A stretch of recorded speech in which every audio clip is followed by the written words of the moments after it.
To stay tight for the Brew Crew with both the division and wild card in reach. Now the long road trip concludes in the bright lights of LA, home to the best team in baseball looking to break the regular season wins record. It's the first ever Players Weekend and a chance for the Brewers to make a statement against the Dodgers.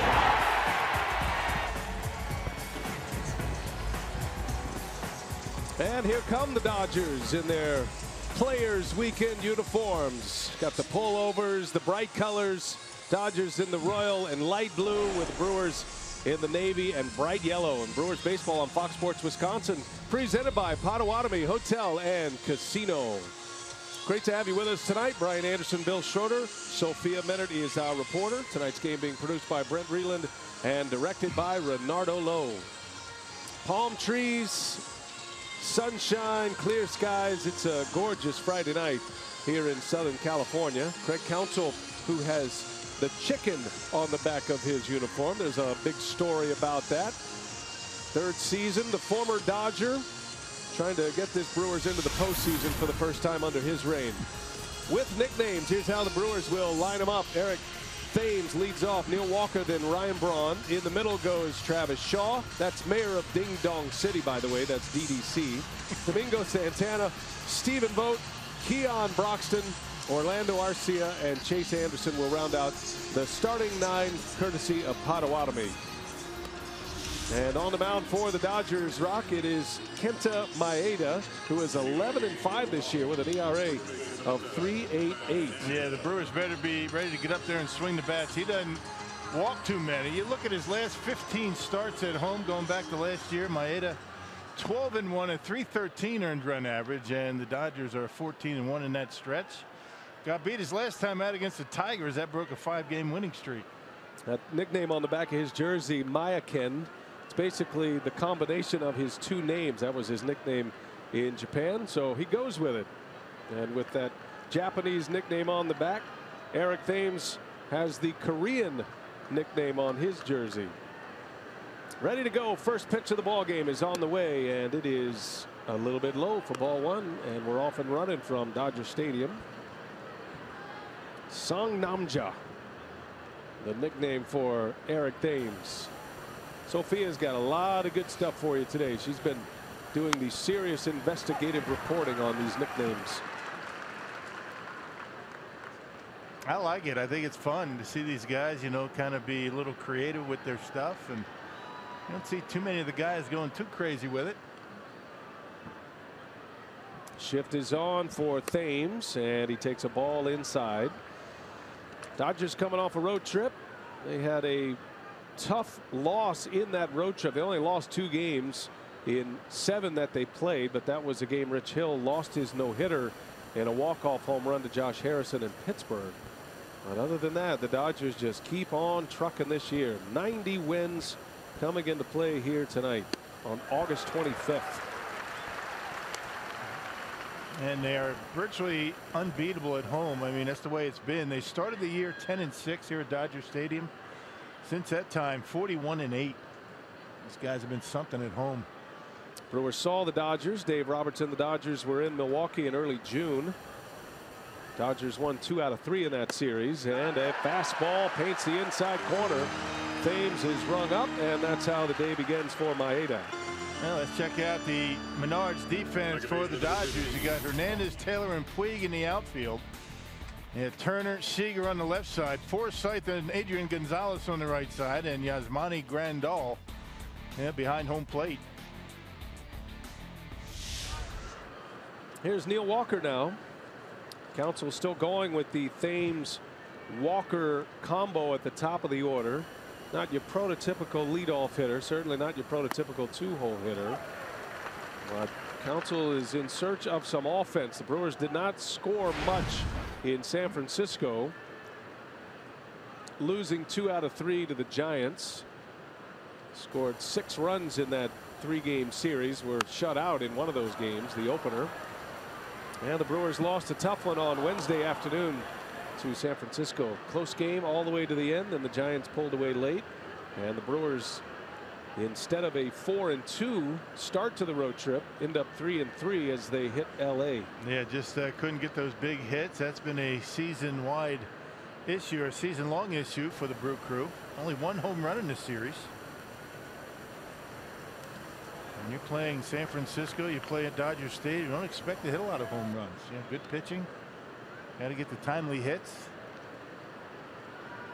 What do you think about the unis tonight, Rock? I will say this: if the Dodger Stadium lights go out, I think we can still play. Those are some bright yellow hats that they're wearing. That is a fluorescent kind of yellow. Looks like something you'd highlight in your notes. Maeda deals to Walker. He's a little late, fouls it away.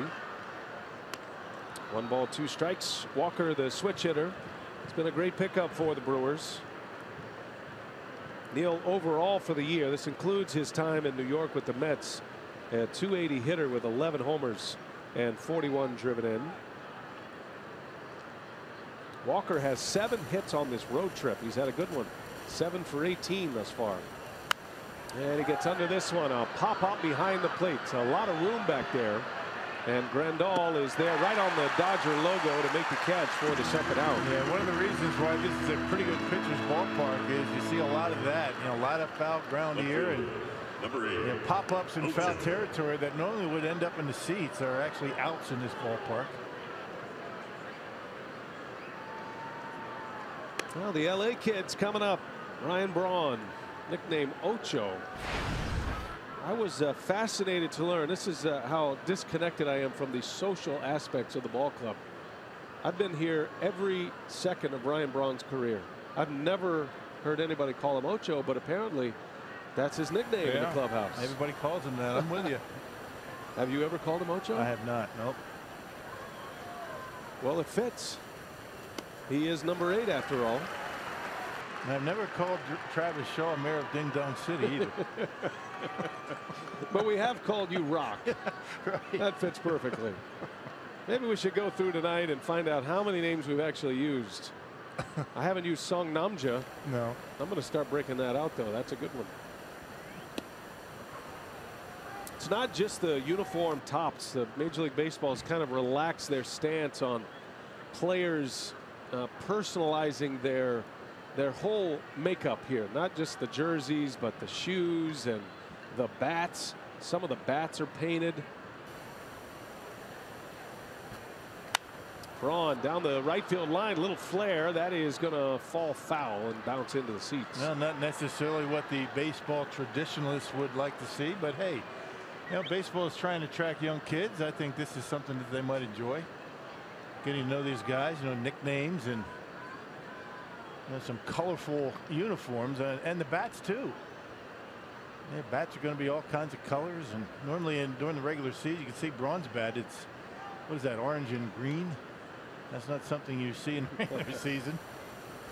We've seen it a little bit, you know, the Mother's Day and the pink, and the Father's Day and prostate cancer research and the light blue. Got the camouflage uniforms. Just a way to break from the norm a little bit. It's an interesting look. Braun fouls it away. Looks like Maeda's got a pretty good fastball going early tonight. He's been able to get in on the hands of the Brewer hitters already, including Braun. Hey, he's a strike thrower. He doesn't mess around too much. Only 27 walks coming in, 111 in the 3rd innings. And basically four-seamer. He'll throw a cutter, slider, and flip up a curveball from time to time, and throw strikes with just about everything. 1-2 the count to Ocho. Takes a ball low, 2-2. Braun always enjoys playing at Dodger Stadium. He grew up in Los Angeles, Granada Hills. Played games in high school here. Actually hit one out at Dodger Stadium as a high schooler at Granada Hills. And has always had good success. A swing and a miss. Maeda strikes him out. 3 up, 3 down, couple of Ks. And now Chase Anderson on the mound. They call him Texas.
For staying up late with us tonight back in the Central Time Zone. Dave Roberts is back there somewhere, reigning manager of the year, and he might have another one in his pocket by season's end, as the Dodgers have the best record by far in the major leagues. How about 181 wins already for this guy in his second season? Dodgers lineup brought to you by Potawatomi, with Taylor leading off, then Seager and Turner. Middle of the order is Grandal, Gonzalez, and Puig. Forsythe, Hernandez, and Maeda will round out the starting nine for Los Angeles. And there is Chase Anderson. Spent some time in this National League West division with the Diamondbacks and making his 18th start of the year, his second since coming back from the disabled list. Was out for 7 weeks with an oblique injury. Yeah, did a nice job against the Rockies in Colorado, his first time out since coming off the DL. A win, 5 innings, 1 run for Anderson. Yeah, didn't have his great stuff, but was able to grind through it. Fly ball into right. Santana eases back. Big ballpark, especially at night. And Taylor is out. F9 on the putout. Well, let's check out the Menards Brewers defense for tonight. No changes in the outfield. You got Braun, Broxton, Santana, Shaw, Arcia, Walker, Thames, and Stephen Vogt gets a start behind home plate. Now you see the nicknames. Ocho, FLA boy, Shomingo. You know that you got the rest. I like Shomingo. I believe in Stephen Vogt. He can't put all that on there, but just I believe. And then you know he's Stephen Vogt. The famous rallying cry that he brought from Oakland with him. Here's Corey Seager now with 1 away.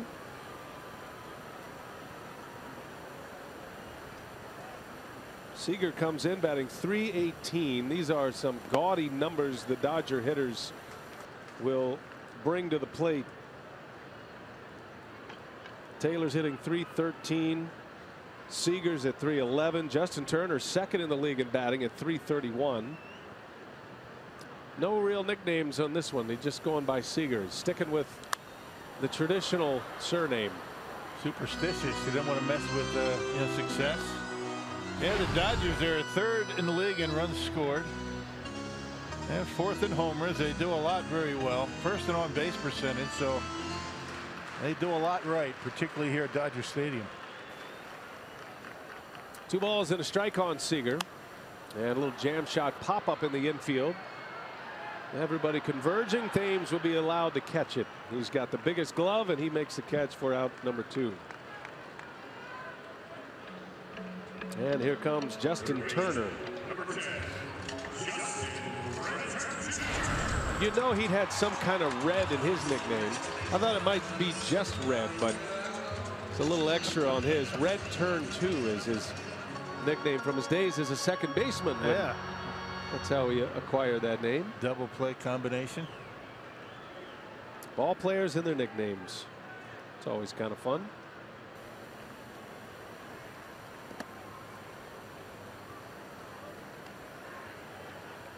Turner's having a great year. Missed a good chunk of the season early with a hamstring injury. Turner hitting .331, as I mentioned. Second best in the National League coming into play as Chase drops a curveball in there. Yeah, good pitch right there. Turner's trailing only Charlie Blackmon of the Rockies. Blackmon's hitting .337 for Colorado. Vastly different home ballparks they play in, but both succeeding nonetheless. And a fastball in there for a strike. 1-2 the count. You got Blackmon, Turner, and then Bryce Harper, who is still on the disabled list with a knee injury. They are hopeful that he will be back. Harper hitting .326.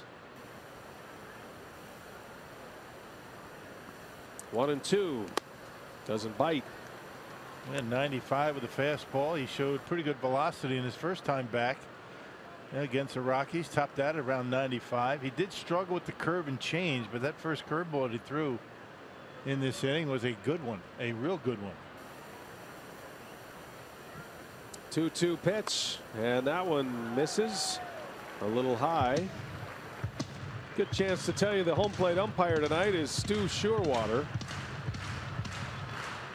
Thought that was a strike, did you? Gary Cederstrom, Gabe Morales, and Adrian Johnson are the base umpires. I'm just going off Fox tracks. Yeah, it's never wrong. Just reminded me to introduce the umpires. There's a breaking ball pushed to the opposite field, a base hit. Turner singles and the first hit of the game. He had doubled up on the curve. That was a real good one. The first one hung up there. That looked like a strike at the top of the zone. This time, Turner able to just punch it into right field, beating the shift. He's got a real good break on it so far tonight. I mean, that's a good pitch, a good hitter, able to pound it into right field for a base hit. He is a hitter that feasts on breaking balls, does Turner. And you see his spray chart become more of a pull hitter in his time with LA.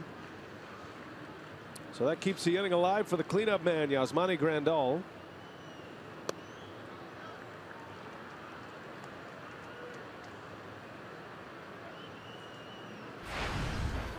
Grandal with 18 home runs. He's driven in 47. Switch hitting catcher for LA.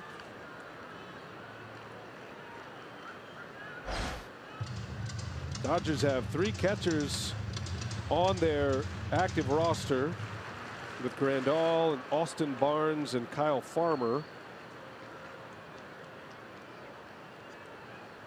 And Grandal takes a strike. 1-1 the count. Brewers will wrap up this series on Sunday afternoon. Got a couple of night games tonight, tomorrow night, and then Sunday afternoon wraps up the series and this 9-game road trip. And the Brewers need a series win against the Dodgers to make it a winning road trip. Doing all they can to stay in the race with the Chicago Cubs. Brewers are 3 back in the standings, but more importantly, they are 4 back in the loss column. Man, the Brewers catching up in games played. They were way ahead of the Cubs, but with the off days, they're starting to even out the schedule, how many games they've both played. Brewers had yesterday off. They also have Monday off before the homestand begins. And really, this is when you want your off days. You don't want your off days in April and May. This is when they can benefit you the most late in the season. Well, the Cubs lost earlier tonight. They got beat by the Phillies in Philadelphia. 7-1 was that final. So there is a chance that a day that began with the Brewers 3 back, they could get to 2 back of the Chicago Cubs with a win tonight. Cubs lost yesterday as well while the Brewers were off. Dropped their last game to the Reds. That snapped their winning streak. So they've lost back-to-back games. By the way, Jose Quintana took the loss for the Cubs today. 3-1 the count. Grandal takes a strike. Looked like a changeup from Chase. Pulled the string right on the outside corner.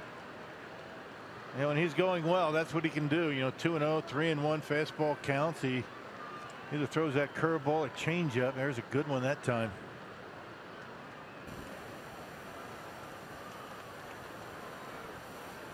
Three-two, 2 outs. Turner will take off.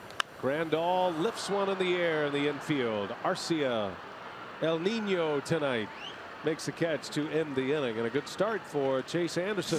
Off and running on a beautiful Friday night in LA. We head to the 2nd.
Opener between the Brewers and the Dodgers. No score yet here in the second inning at Dodger Stadium. And Scoops from the Clubhouse brought to you by Car Soup. The Dodgers already 90 wins on the season, the best record in baseball at 90-36. And manager Craig Counsell says that really the strength of this Dodgers team is the depth of their roster. He said that's really what has made them so successful this season. When you look at a team, when you're preparing for a series, he said you're looking at lineups, matchups, bullpen, places where you can take an advantage. And he said really when you are winning as much as the Dodgers are, he said you obviously have a lot of individual players performing at a very high level, so there aren't many weaknesses when you look at this lineup, the bullpen, and the pitching staff as a whole for the Dodgers. And he said really it just raises what your level of play has to be in order to beat them, because you know that you're going to be afforded less margin of error.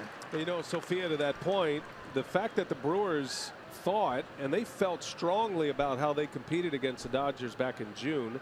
Nobody knew the Dodgers were going to go on this kind of run, but the Brewers felt like they could have swept that series against Los Angeles in early June.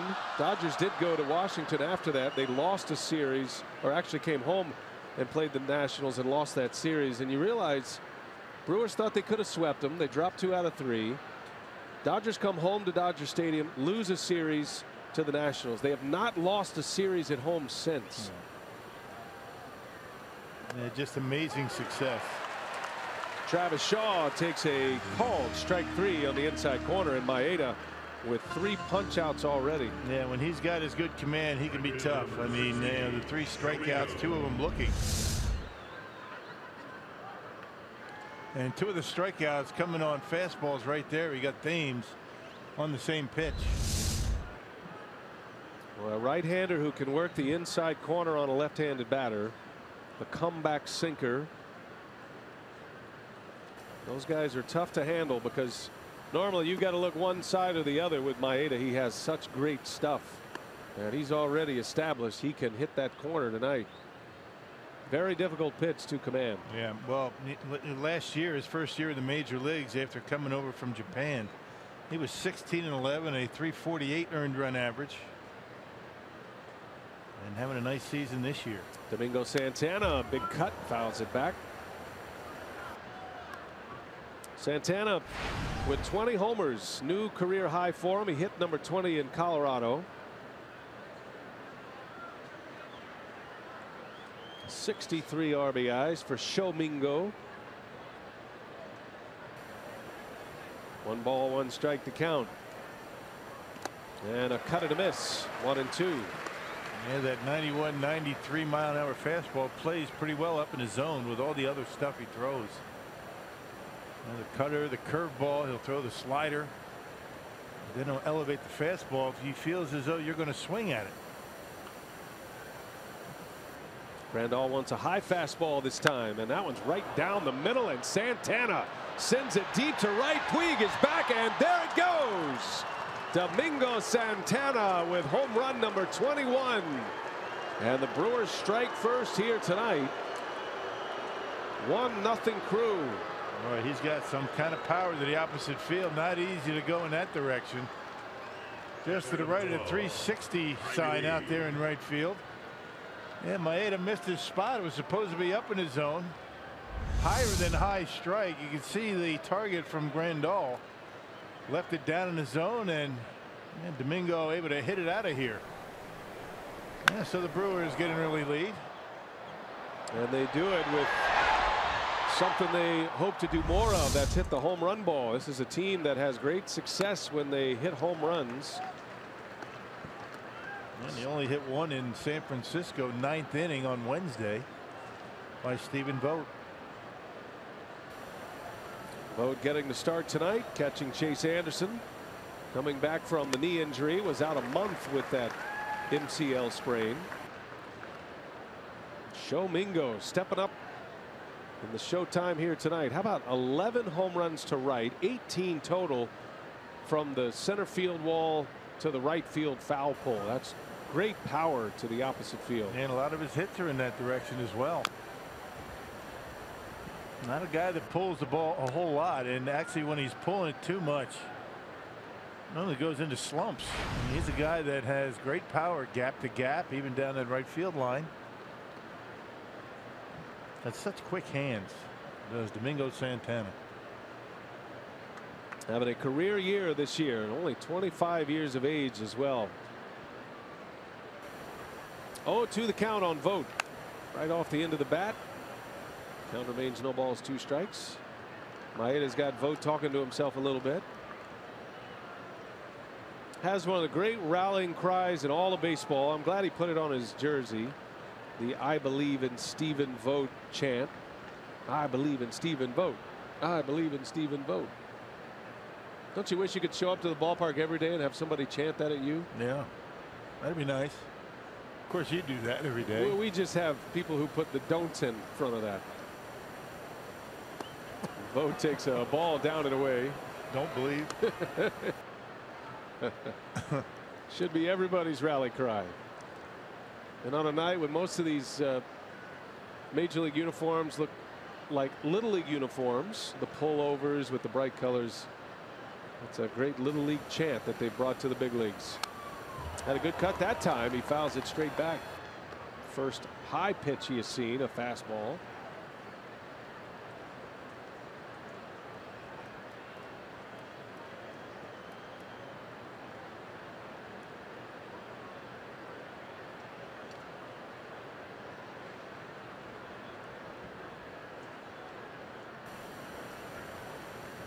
One ball, 2 strikes. Vogt to the opposite field, caught by Turner. Slaps one where he wanted to go, but Turner was right there on the shift. Yeah, and really, it's a line drive out. Yeah, nice at bat by Vogt. I mean, he's hung in there on a couple of really tough pitches. Fouled off a changeup, finally got a fastball away and was looking that direction. Opposite field, rips it that way, and unfortunately, Justin Turner right there. Justin Turner looks like he should be a cast member in Game of Thrones the way he's going right now. Yeah. Here's Keon Broxton.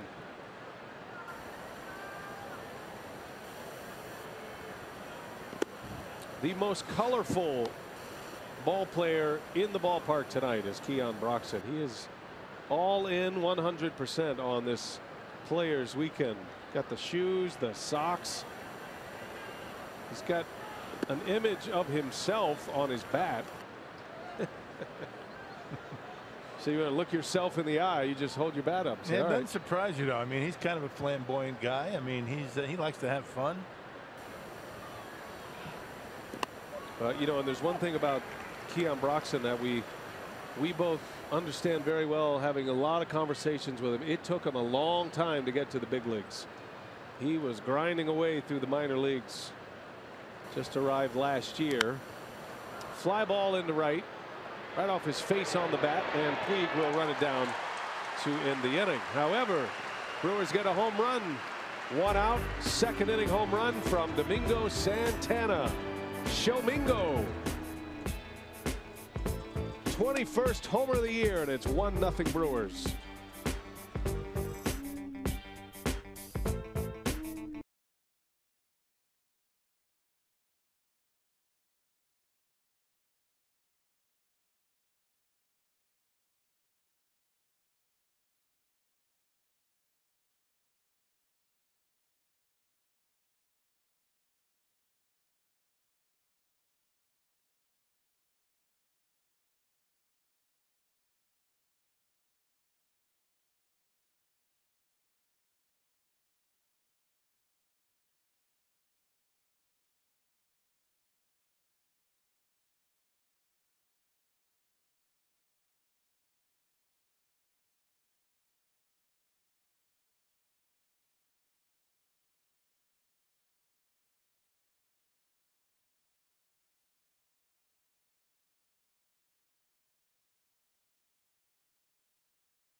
The second has the Brewers on the board first here in LA tonight. Beautiful Dodger Stadium. Chase Anderson back to work. We start the second inning. Dodgers coming up. Adrian Gonzalez leads off. Gonzalez, Puig, and Forsythe will start it for LA. Gonzalez has spent most of the year on the disabled list. A bad back for Adrian Gonzalez. He's playing in only his 57th game of the season. This is game number 127 for Los Angeles. And they've got some decisions to make on roster personnel, because they have also acquired Curtis Granderson, who gets the night off tonight. Granderson, when he does appear for the Dodgers here at Dodger Stadium, he'll be making his debut in this ballpark for his new team. There's the Grandy man. Yeah, just an incredible amount of talent up and down this ball club, down in the minor leagues. And tough decisions for the Dodgers, but I think every team would like to have them. And if you're asking, well, how does Adrian Gonzalez and Curtis Granderson connect? Well, that is because of Cody Bellinger, who's on the disabled list right now. The tremendous rookie for the Dodgers. And Cody Bellinger can play in the outfield, or he can play first base. So depending on what they decide to do with Bellinger as they go into the postseason, and there are decisions to be made with Granderson and Adrian Gonzalez about who gets the start in the other spot. A shot right back up the middle. Gonzalez with a single. Second hit off Anderson. Both are singles. And a lead man on here in the second inning. Yeah, stayed right on a fastball, 95 miles an hour. Hey, the Brewers are back in action at Miller Park next weekend as the crew welcomes the Nationals to Milwaukee for a big 4-game series, Thursday, August 31st through Sunday, September 3rd. Get your tickets today at Brewers.com.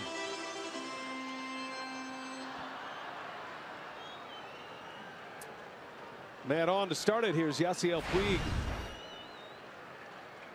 Can't argue with those numbers either. That's a strong season from Yasiel Puig. So many questions about him last year. Remember, he was sent to AAA last season. And then there were pretty strong words by his manager at one point. While Puig was in AAA, Dave Roberts said, our 25-man roster is set. And Puig wasn't a part of it. Right. Wake-up call, maybe. Yeah, it was. I mean, now and again, things like that will help a player. There's a shot through, base hit. 2 on to start the inning. Back-to-back singles. Nobody's guaranteed anything in this game, and I think maybe there are players that might think that, but every now and again you get sent down and a little bit of a reset. There's that curveball from Chase. Stays up and in, and Puig able to hit it hard in the left. So 2 base hits, 1 on a fastball, 1 on a curveball in this inning. A little more to the right. Brewers had a chance to turn a double play. Instead, it finds the hole, and now first and second with nobody out for Logan Forsythe.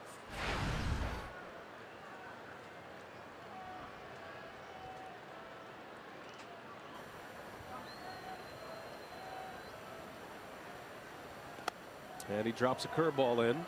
The touch and feel pitches for Chase Anderson. Those are the pitches to watch here tonight. Just his second start back after missing 7 weeks.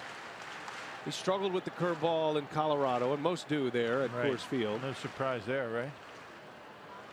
And he knows it's imperative, even though he might be hanging a few early, to keep that curveball in the mix right now and try to find it. He's going to have it at some point. Got to keep throwing it. Got to keep throwing a changeup. Can't get by with just the fastball and cutter. Anderson has gotten a few ticks on his fastball this year. He's up and was up to the 95, 96 mile an hour range before he went on the disabled list. 0-2 pitch. Missed with that one at 94. All that adrenaline that Anderson said he dealt with the first start back, that all empties out quickly. You still get the adrenaline of making a start, I'm sure. But to miss all of that time, have your team stay in a pennant race, and then come back and try to resume as the team ace, which is where he was when he was injured. There's a lot of pressure. I would imagine there's a lot of adrenaline pitching in this ballpark, the way the Dodgers have played. I mean, as you mentioned, the margins are going to be very tight. This is not a ballpark where visitors come in and put up big numbers as far as runs go. You got to play close. Play good defense. Don't walk batters. Play a solid game. Last 34 games for the Dodgers in their home ballpark. They are 30-4. Ridiculous numbers. That is a foul ball. Just missed the bag. Called by third base umpire Adrian Johnson. Boy, that was close. That might score a couple there with Puig running. And not reviewable.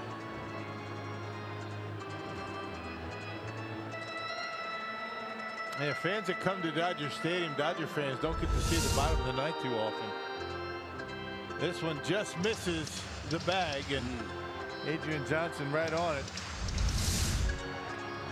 2-2 the count on Forsythe. Forsythe getting the start at second base tonight. Chase Utley, he is on the bench. Anderson could use a ground ball. Full count now.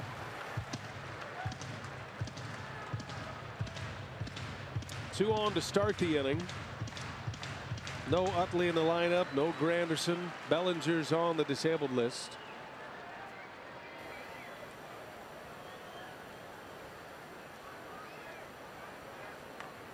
Chase in trouble here in the second inning. Full count. And a swing and a miss. He struck him out with a fastball right down the middle. A little late life by Chase Anderson, and the first out of the inning. Yeah, a little bit of giddy up on that fastball. The benefit of keep throwing that curveball. Getting a lot of the plate with it at 94 miles an hour. Forsythe a little behind it and underneath. He's looking back to the mid of the catcher Vogt as if to say, how did I miss that one? Right. Down the middle. That's the benefit, you know, Anderson has throwing that curveball. Sometimes it's not for a strike. Slows the bat down a bit. Kike Hernandez now takes a ball down and away. Anderson fighting with that curveball right now. And I think Vogt wants to chat with him.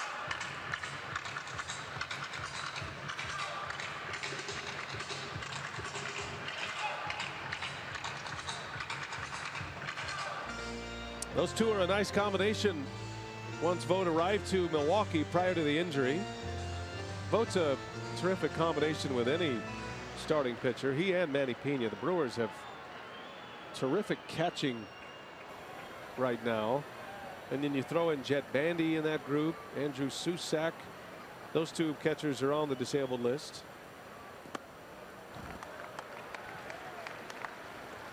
And not just what they do behind home plate. We've been talking about Pena all year, how good he's been, you know, behind home plate, but both of them swinging the bats well. He knows it's about the long term as well for this outing for Anderson, so you might run the risk of getting behind an account, but you try to find something that will work and you stick with the plan. 2-0 the count on Hernandez, and a little cutter misses. And now it's 3-0. Anderson has thrown 10 curveballs, only 4 for strikes. Normally that's a 7 or 8 for 10 right when he's going well, especially when he gets the hitter swinging. Ooh, 3-0 green light. Hernandez comes loose. Yeah, number 8 hit it with a pitcher on deck. Why not? And those 4 curveballs for strikes, only one of them have been put in play. That was that base hit by Puig.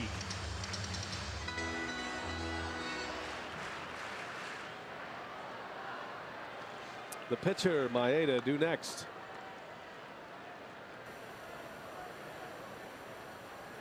(3-1) on the edge.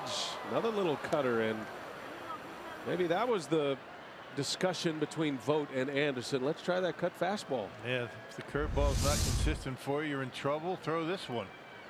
Just a subtle little movement as it gets to home plate, right on the edge.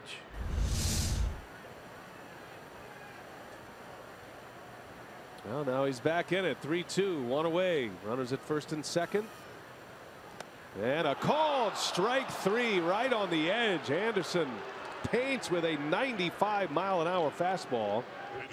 And a backwards K. Kike Hernandez is out, number 2. Boy, those last 2 pitches perfect. Right on the outside corner. The cutter on the 3-1 pitch. And look at the fastball right on the outside corner. Good call back there by Stu Sherwater.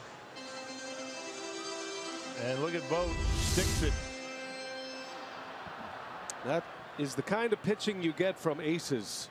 And he is fast making a name for himself in Major League Baseball the way he's pitched for the Brewers this year. Maeda now, big hack at the first pitch. Got the red bat with the flag of Japan on there. Proud of his home country. That's fun to see what these guys are coming up with. Yeah. Pitched in Japan a long time. Yeah, star in Japan, wanted to test his wares in the States, and he's been very good for the Dodgers. First 2 reads, they are still there with 2 outs. Anderson trying to make quick work of Maeda. A lot of deep counts though for Chase. Pitch counts high at this point. We're only in the 2nd inning. He's gone 3-2 to 5 of the last 6 batters.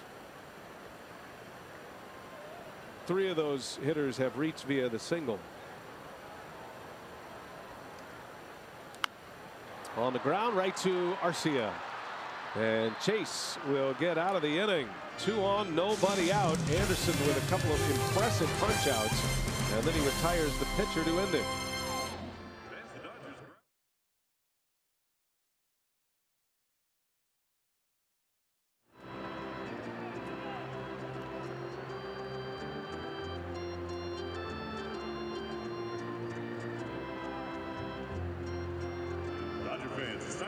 Surprises courtesy of MasterCard. One lucky MasterCard cardholder has been surprised with upgraded tickets to the MasterCard.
By the Wisconsin Lottery, reminding you to please play responsibly. And by Toyota, let's go places. Chavez Ravine, Dodger Stadium, beautiful home of the Dodgers. Top of the 3rd inning we go. Santana with a home run. There's Craig Counsell, and his nickname tonight on the back of his jersey is the Chicken. Very famous story about Craig Counsell scoring the World Series winning run. His nickname was the Chicken, and there was a phrase that was issued: the chicken runs at midnight, which was what then third base coach of the Pirates, Rich Donnelly, would say, and was very prophetic as Counsell scored that winning run in the World Series. And so he goes with the Chicken to relive those moments with the then Florida Marlins, the World Series champions in 1997.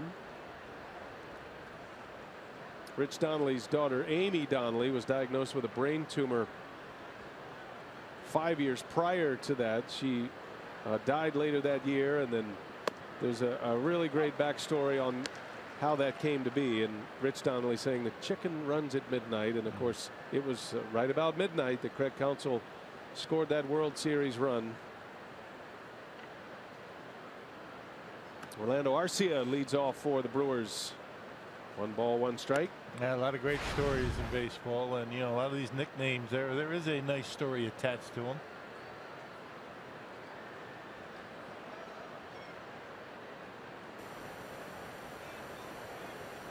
One ball, 1 strike to the Brewer shortstop, and a swing and a roller foul.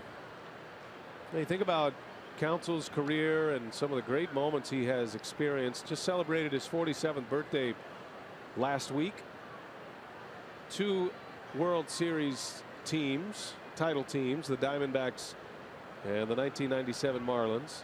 Not only did he score the winning run in the World Series, driven in by Edgar Renteria, but he also had the sacrifice fly that sent the game into extra innings. That's a bullet hit into left field, way back, and running it down is Hernandez. Wow. Yeah. Arcia hit that like a shot. Nothing to show for it, however. Well, that's about as hard as he can hit a baseball. Hernandez playing deep out there in left, making that play look relatively easy. The advantage of playing deep out there. Look at this. I mean, you talk about extension. Good follow through. Hits that ball. You can't hit it any harder than that. Look where he's playing, though. He just basically has to go over and back a step or 2 and able to haul it in. Very well positioned to take away the extra base hit. Line drive out for the first out. Here's Chase Anderson now.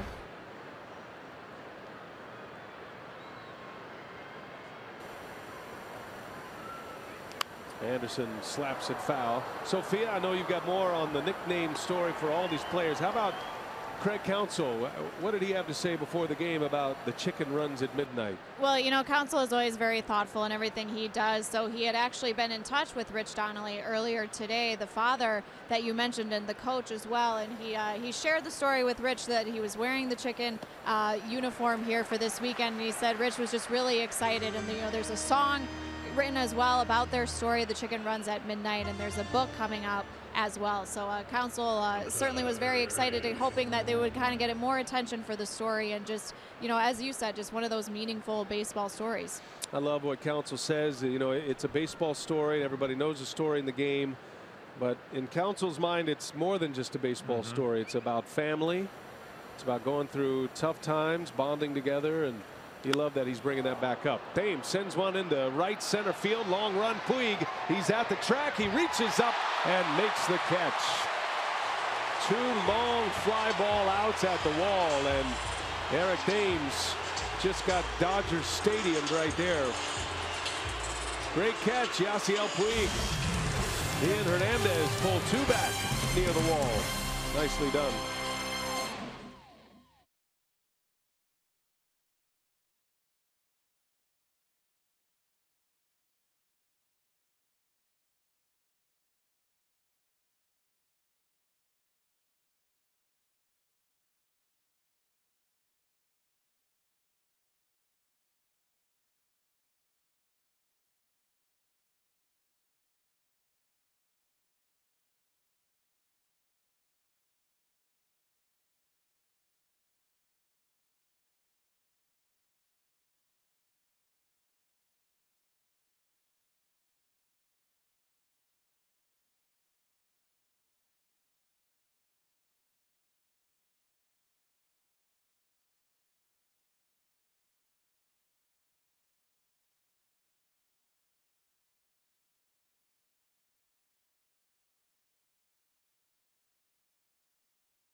As we get this inning started, as Chase Anderson back to work, has had a lot of deep counts, but 2 zeros on the board as we go to the third. Curveball strike. What'd you make of the suspensions yesterday? Well, I think they're appropriate. I think that, certainly, with Miguel Cabrera, I mean, he kind of got that thing all going, and they actually turned into that, Thomas Hitman's Hearn thing. I mean, you don't see too many, fights like that where guys are actually, throwing punches, but Gary Sanchez was in there. He got some cheap shots in there. I thought he might have got a few more, but I don't know. I think baseball has to do something about that whole bench clearing brawl thing. And it's very similar to hockey and football, where 2 guys go at it. Anybody else comes in there, they're gone. I mean, they're suspended for a long time. Yeah. So I think if guys want to duke it out every now and again, I get that. I understand the emotion of all that, but you can't let both teams start piling on each other and guys taking cheap shots.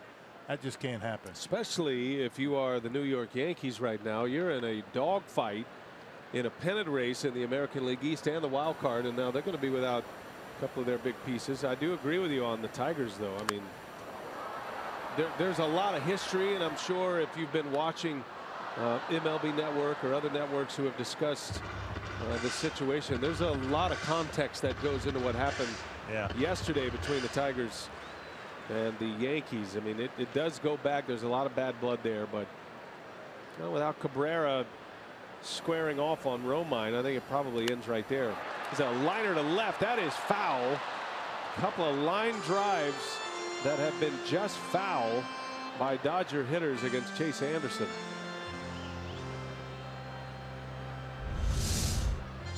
Yeah, second time the Dodgers just missed that left field line. That one by about half a foot, 6 inches.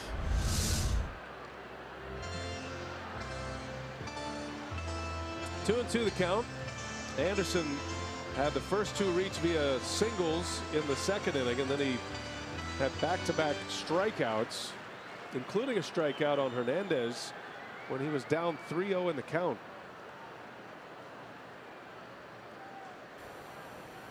Dodgers have 3 hits in the first 2 innings. 2-2 to Taylor. He's been fantastic this season for LA. Yeah, who saw this coming, right? With Taylor in center, hitting over 300, got run production. Remember that grand slam he hit at Miller Park, got the Dodgers back in the game. Brewers had a decent lead, and that big grand slam. I mean, those games, they were heartbreakers for the Brewers. Both of those Dodgers losses. At Miller Park, 2-1 in extra innings, and then lost the lead late. That 2-1 extra inning win for Los Angeles. That was a game the Brewers had a 1-0 lead over Clayton Kershaw. They had chased Kershaw, had the lead, felt great about where they were in the game, and then a home run to tie, and then the Dodgers would win it on a Bellinger home run. That was the game you might remember with all of the strikeouts. Right. 26 strikeouts by the Brewers alone in that 12-inning game. Taylor's grand slam came June 3rd. And down he goes. He cuts and misses. Anderson with a good fastball strikes him out for the 3rd punch out of the game. Boy, he's had good command on that outside corner. Got some strikeouts out there. And 3 strikeouts now for Chase.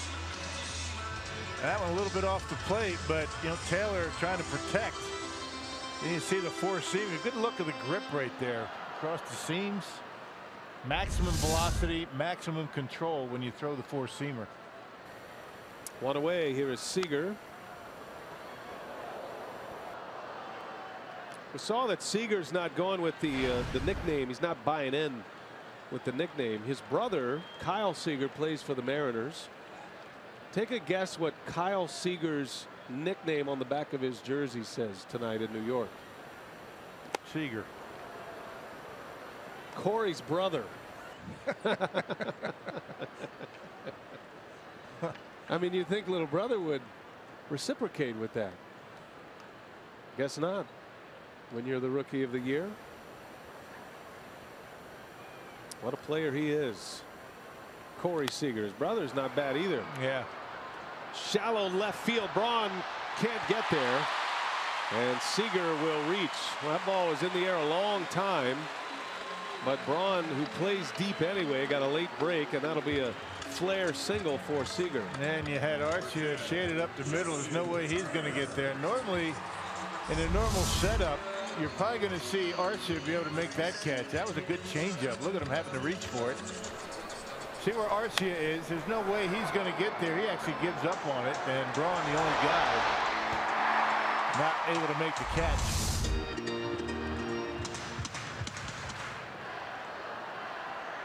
It's a 1-out single that'll bring Justin Turner to the plate.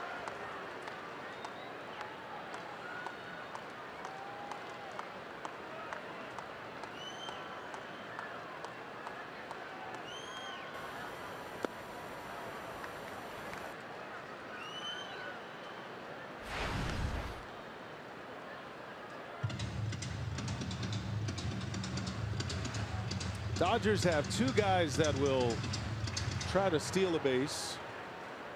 Taylor's one of them, and Yasiel Puig. Oftentimes we see opponents with Stephen Vogt behind the plate try to take some liberties and steal bases. Anderson does have a very good move to first. He can control a running game well. He's quick to first. He's picked off a couple of runners this year. You got to hold him close. He's got a decent jump over there, does Corey Seager. Vogt behind the plate does everything well except throw. He does not have a strong throwing arm. So he tries to make up for it in other ways. Tries to be quick. He'll back pick every now and then. He'll try to throw behind runners. And that's why it's important for Chase Anderson to hold him close. Get rid of the baseball quickly. But not at the expense of trying to be too quick and you make a mistake. Yeah, get out of your delivery too much. Anderson steps back off again. That was, I think that was Turner that time.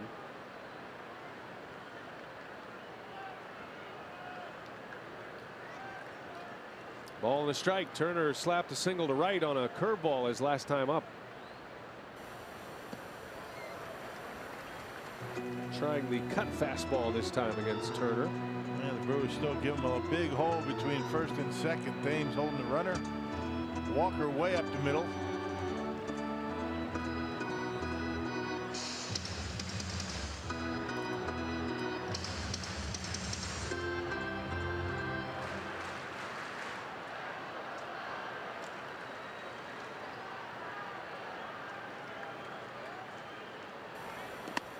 Missed outside. 3-1 to count. Part of the emergence of Justin Turner is his plate discipline. He added that leg kick late in the season in 2013 with the Mets. Numbers that year don't jump off the page. He did hit 280, but he added this big leg kick, and that's when the power started to come. And he draws the walk. 2 on now with 1 away. And the cleanup man Grandal coming up.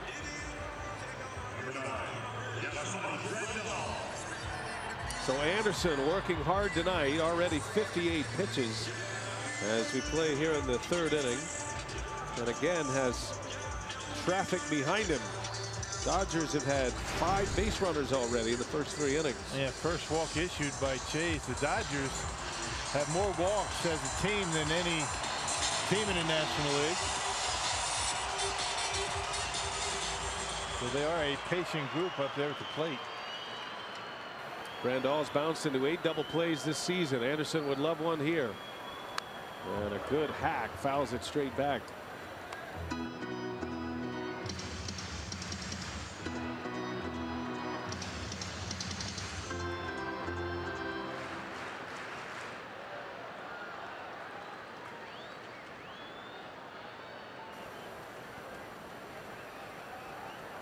No balls and a strike. Got Seager and Turner on the bags, and Grandal takes a strike. Fastball outside corner. Yeah, Grandal snapping the head back, talking to the home plate umpire. Might have been off the corner just a fraction. And I'm sure he's saying, hey, make sure you call that for my pitcher. Never mind what's going on for me at the plate. That's the way most catchers are. Yeah, maybe not that kind about it, but 0-2 the count. And a curveball, strike 3 called. That's the old Uncle Charlie right there. Best curveball of the night for Chase. Threw it at a pretty good time to get Grandal looking. 3 pitches. Change up, fastball, curveball to get him. Look at a break on this one, straight down. Beauty. Just hissing as it goes by. He can really spin the ball.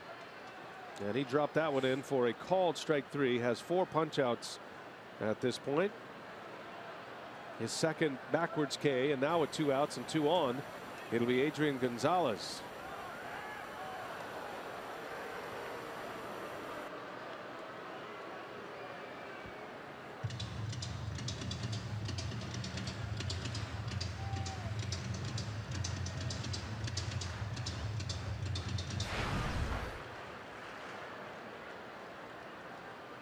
Gonzalez with a single back up the middle to start the second inning. Didn't try to do too much, just put the bat on it. He's had a knack his entire career to find those holes in the infield. Doesn't have the big pop as he used to. One of the more feared hitters in the game in his time in San Diego. Yeah, batting average and power. Had some years in Boston. On the ground, here's Arcia ranging over. Boy, can he cover some ground, huh? Orlando Arcia makes it look easy. Night in, night out. One of the best defensive shortstops in the game.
Thanks to Domingo Santana's home run here at Dodger Stadium. Time now for our minor league scouting report, brought to you by UW Whitewater Athletics. And last night for the Timber Rattlers, it was Ronnie Gideon, the first baseman, who was the hero last night against Peoria. He hit a 2-run walk-off home run.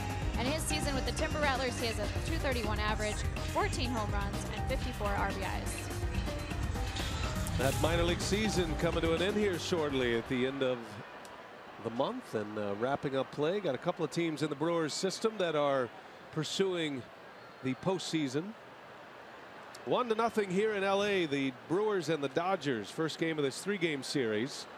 Yeah, they're dumping water coolers down in the minor leagues too. How about that? I like it. It's trickled down.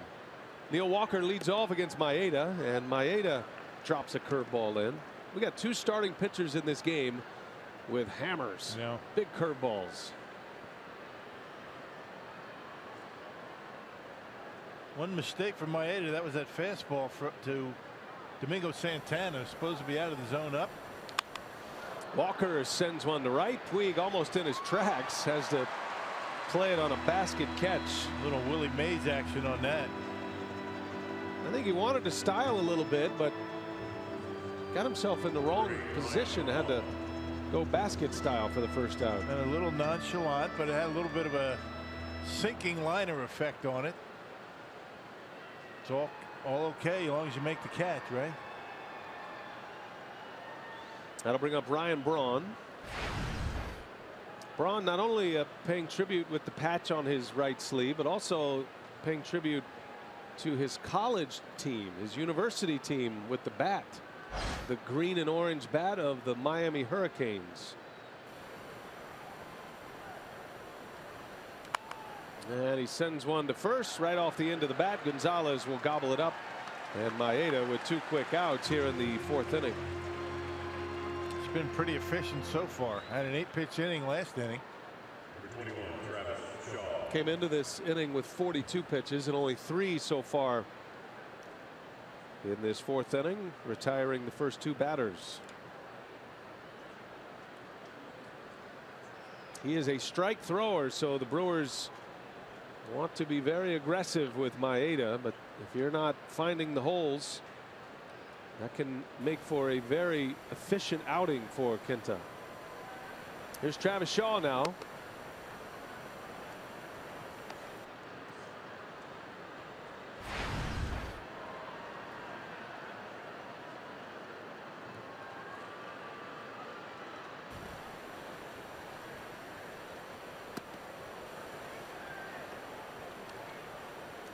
If I'm not mistaken, Rock, as you take a look at the Powerball home run leaderboard, Thames and Shaw with 27. Santana's just added one to his total with 21. Broxton with 20. That's a career best for him. 2 balls, no strikes on Shaw. If you're not mistaken, what? All right, that center field shot right here. You see who's sitting back there in the front row? Dave Winfield. Dave Winfield in the house. Yeah, teammate of mine with the Angels. What a imposing presence he was. Yeah. I mean, could anybody fill up a box like Dave Winfield? I mean, you talk about Aaron Judge. That's about what it's like. There haven't been many like him. And he basically had his heels on the far back of the batter's box. I mean, nobody stood further from the plate than he did.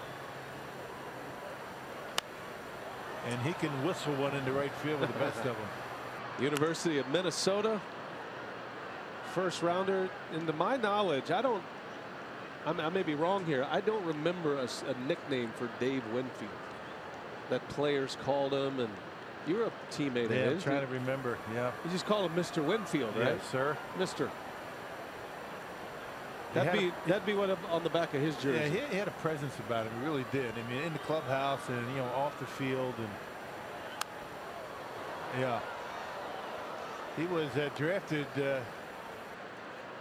by the NBA, the NFL, Major League Baseball, I think in the ABA as well. He was a first rounder by the Padres in the '73 draft.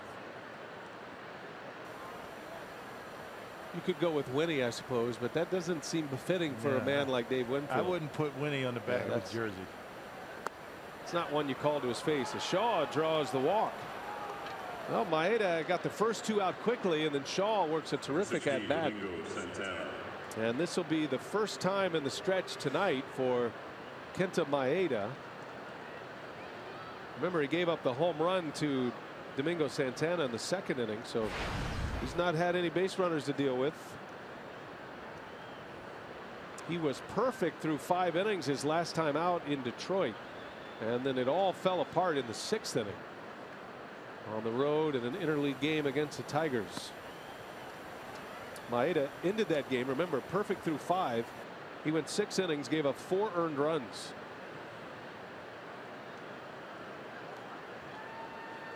Can quickly evaporate. Santana launched a homer to right his last time up, and he's taking a swing at another one here.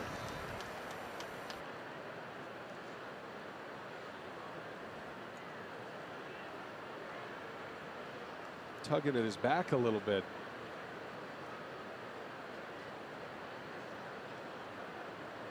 Does not look comfortable at the plate.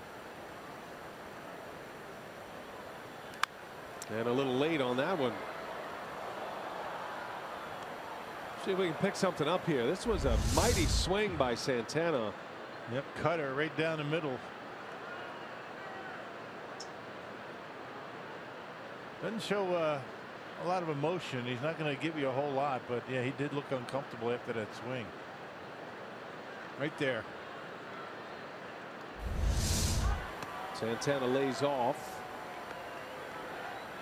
There is so much violence in Santana's swing on his follow through. But it's controlled. It's not a whole lot before he swings, but once he starts it, yeah, that's when it starts getting very aggressive. If he's not hitting himself across the back with his own bat, sometimes he clocks the catcher in the helmet on the follow throughs as well. As a catcher, do you know the guys that have those kind of follow throughs and you drift back a little bit? Cliff Johnson was the king of it. Let go with the top hand and clock you on the back of the head. He was a Dave Winfield size slugger, Cliff Johnson. Full count to Santana. Shaw takes off. Did he go? They will ask. He did not, and that'll be back-to-back walks. Boy, Maeda is looking at a very quick inning. 3 pitches to get the first 2 out. Now he's walked the next 2 hitters, and the door is open with 2 outs a little bit.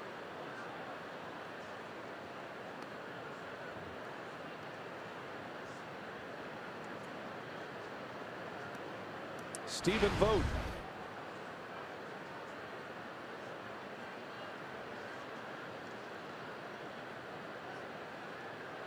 Had a real good at bat his first time up, but hit a line drive right at Turner third.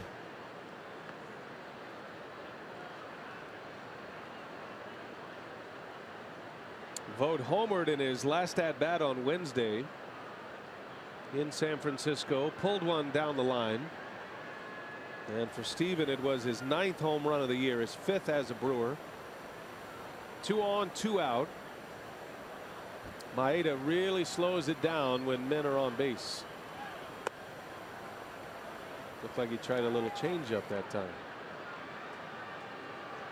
Yeah, he threw everything at Vogt that he had, and Vogt fouled off some tough pitches, but Maeda got him on the line out. Best arm for the Dodgers is out in right field. He's got a gun. Not many arms better than that one. Brewers have Shaw at second. Vogt in a 1-1 count. Vogt has never faced Kenta Maeda until tonight. First time up. Hung in there for a long battle at the plate. Then he hit a bullet over to third base. It was caught by Turner. Not the kind of at bat you walk away from feeling pretty good about how you're seeing the ball and how you've made contact. And that's what you have to think about in the dugout, not the 0 for 1.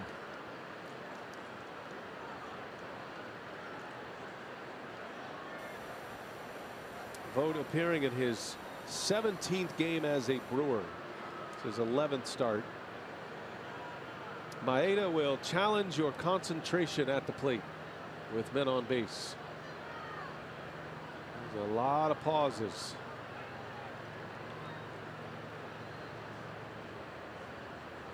Shaw below average runner. Santana above average. And Vogt lays off. So Maeda nibbling a little bit, and it's 2-1. Vogt's not biting. Yeah, he does that, particularly with men on base. Yeah, see how far you'll swing. Brewer's pretty patient at the plate, but Maeda didn't walk many.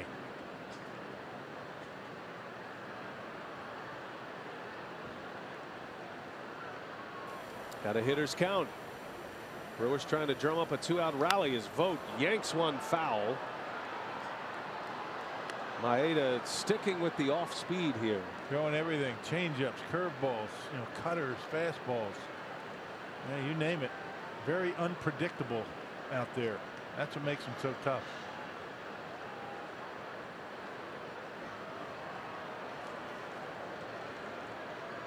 Well, he's got a lot of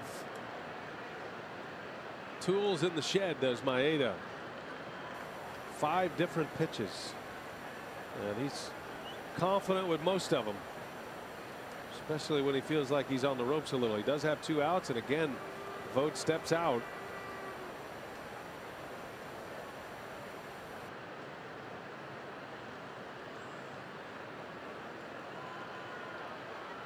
2-2 the count on Stephen Vogt. In the dirt. 3-2 now. And both runners will get a head start. Yeah, Vogt's seen every one of the pitches that Maeda has in this at bat. He did last at bat as well. It's tough to foreshadow results, but Stephen Vogt is seeing Maeda very well. And last time he had a count like this, and Maeda threw him a fastball. He lined it to third base. Let's see if he does the same. Fastball is about 91.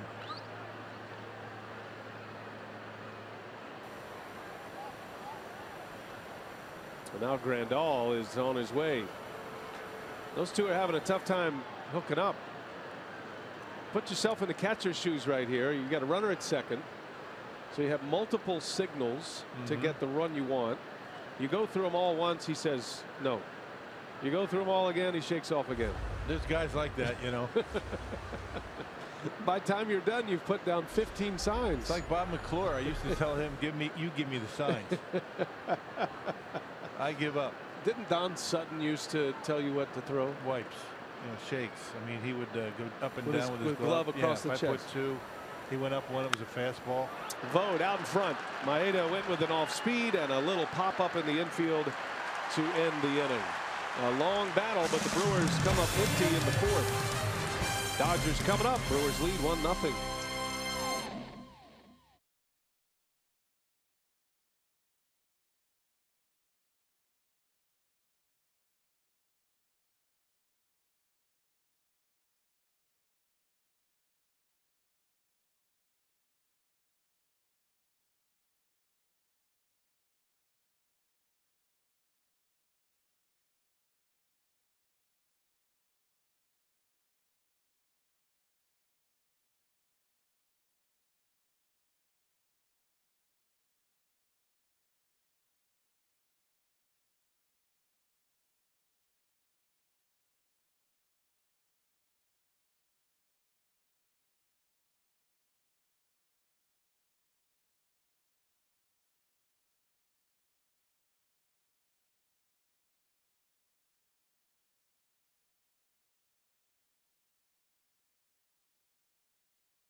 And coaches, because without God I wouldn't be here, and without my family, the support through the the hard times, minor leagues, travel ball, t-ball, all that stuff coming up is obviously their support means everything, and that's the reason why I'm here too. And then a lot of coaches have been influential in my in me getting to this point and throughout my career. So I thought that kind of summed up everything, and that's why I put those on there.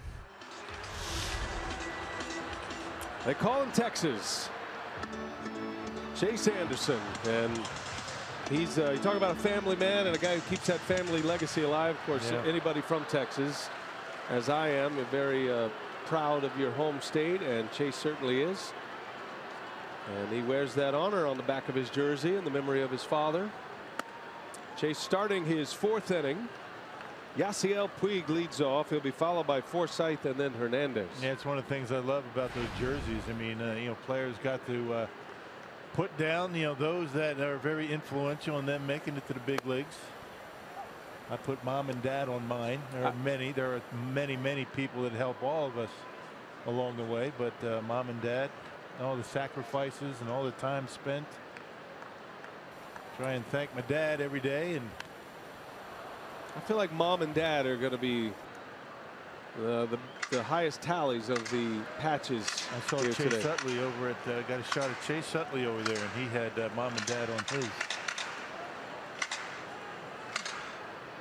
I think it's a really cool thing here this weekend. As players get to be kids again. Yeah, look at Stephen Vogt. He's got a A lot going on there. It's great. There's a called strike 3. Anderson paints again. Hits the outside corner on Yasiel Puig. And it is strikeout number 5. And 3 of those, Rock, have been the looking variety. Yep, and a lot of them on the fastball.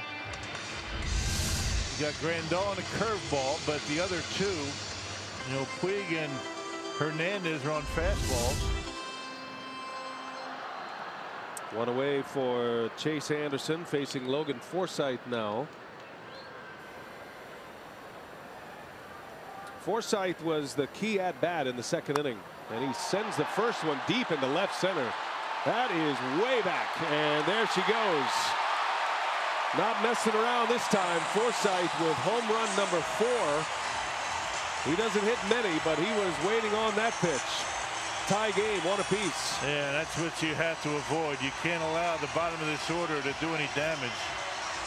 Top of this order is tough enough without allowing 7 and 8 do damage on you. Forsythe with a big fly. There you see him miss his spot. I mean, he's been so good at catching that outside corner. That one tailed right down the heart of the plate, and Forsythe gave it a ride. Hasn't made many mistakes with that fastball. That was 1. All tied at 1 here as Forsythe goes deep. Kike Hernandez now. That was actually the 2-seamer. I think what he was trying to do was start it off the outside corner, catch the edge. Ended up right down the middle. And Forsythe goes off game plan, jumping on that first pitch. Logan Forsythe swings at only 8% of the first pitches he sees. These players go through, with Derek Johnson, the pitching coach, go through all the tendencies, and you're figuring, all right, Forsythe is a guy that wants to get into account a little bit. Anderson trying to get a fastball over the plate, and Forsythe changed the game plan a little bit, jumped him. They call it ambushing the fastball. Players will do it from time to time, and they rely on a guy trying to get ahead in the count. That first pitch fastball. There's a strike. 3-1 to Hernandez. Chase had Hernandez 3-0 in the 2nd inning as well, with runners at 1st and 2nd. He came all the way back. Hernandez swung at a 3-0 pitch, and then Chase struck him out. But a fastball by him that time. Yeah, that 3-0 pitch was actually off the outside corner, but Anderson got the call. See if we can take advantage of it.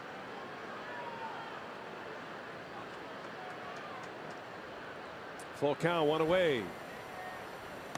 And right down the chute, he fooled him. Caught him guessing, and down he goes. 2nd out of the inning. Another backwards K. Strikeout number 6 for Chase. Well, you see a lot of guys guessing with 2 strikes, don't you, these days?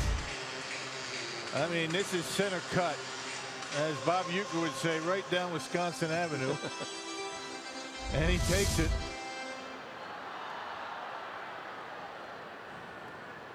Two gone, and the pitcher up. Maeda shows bunt, takes a strike.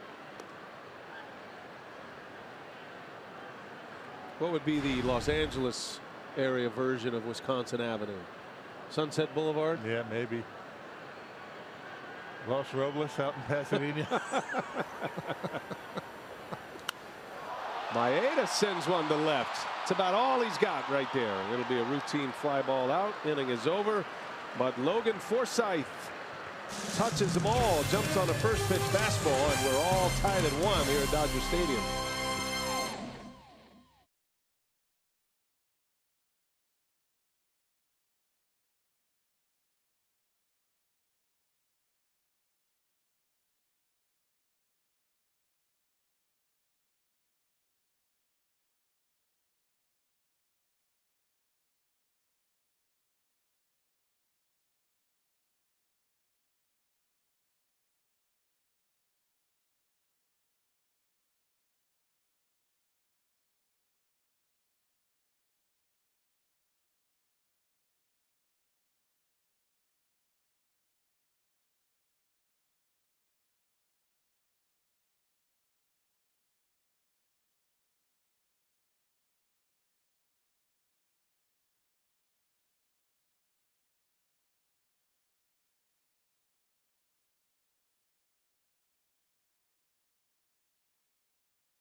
Fox Sports Wisconsin is brought to you by Miller Lite, the original light beer.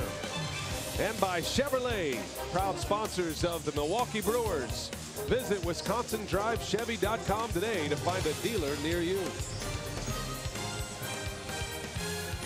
Friday night in the big city of Los Angeles, California. All tied at 1. I think I know the street, Santa Monica Boulevard. Okay, that's what you're going with? Yeah, I think that's what I'm going with. You don't like Sunset? I do. There's a lot of famous streets and boulevards and avenues here. Steve Goodman made them all famous. I love L.A. Get a chance to drive around L.A. this last couple days? You know what I did today? I went over to Burbank. Yeah.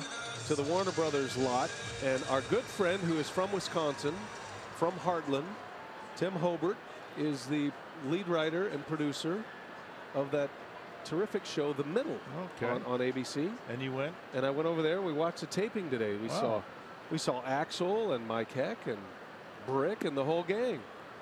And Tim was kind enough to show us around. And no invite over here? You know, that's not my cup, my bag. Our threesome was full. Okay, let's put it that way. Keon Broxton leads off for the Brewers. It's okay. So if you know anything about that sitcom, Tim Hobart is a die-hard Brewers fan from Heartland, went to Arrowhead, and lives out here in L.A., follows all the games. His son Charlie, a future broadcaster. Broxton bounces to short. Seager makes a play for the out for out number 1. And Broxton getting down that line quickly. Shortstop, Orlando Arcia. Flowboy is for Florida, by the way, if you're wondering. We haven't made that clear yet. Is it Fla or FLA boy? I think you could go either. I haven't gotten the Flay. They call him Florida boy. So right. I think Flowboy is.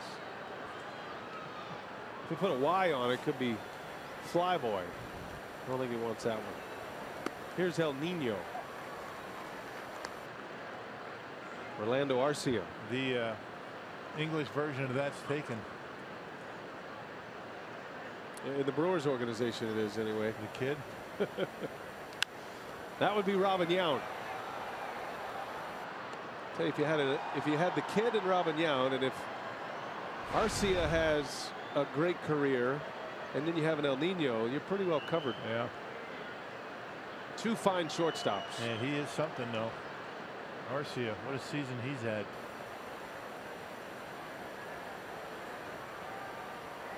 One gone. Maeda deals. Down and away.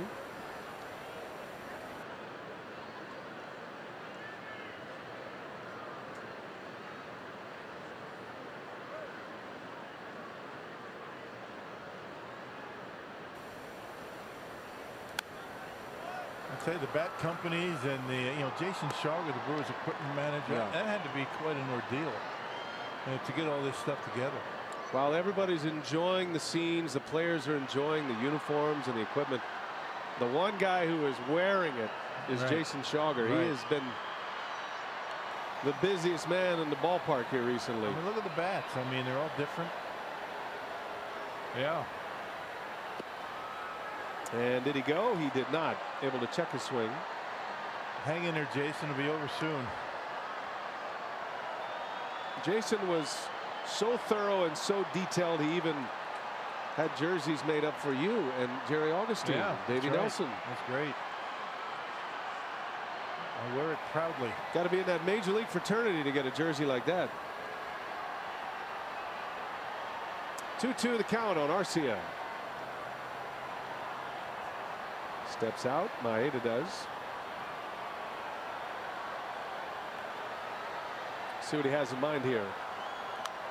Breaking ball. Arcia fouls it away. Last time up, Arcia hit one of the hardest balls he has hit all year. Hit a line shot that was caught just shy of the warning track in left field by Hernandez. Out in a lot of ballparks, but not here. Dame's hit one too. So far, Santana's the only one to get one over the wall. That was in the second inning. Arcia strikes out. Tied him up. High fastball. And the 5th strikeout for Kenta Maeda. 2 gone in the 5th inning. Hey, it's shaping up to be an exciting final month for the Crew, and for just $29.99 you can reserve your spot at Miller Park for all 13 Brewers home games in the month of September. To sign up for the September Ballpark Pass, visit brewers.com/ballparkpass. 13 home games left. Man. Little ground ball to second, and that will retire the side. Maeda goes 1, 2, 3, bottom of the Brewers order. 4.5 in the books. We're headed to the home 5th, all tied at 1.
The next highest number, Nelson Cruz, has hit 17. That's the kind of home run binge that Giancarlo Stanton is on right now. It's been fly ball into center field. The leadoff hitter Taylor. Well, it was Judge in the first half. It's Stanton in the second half. 2 little guys. Yeah, right. Dave Winfield size fellas both. 1 pitch, 1 out for Anderson. Here's Corey Seager now.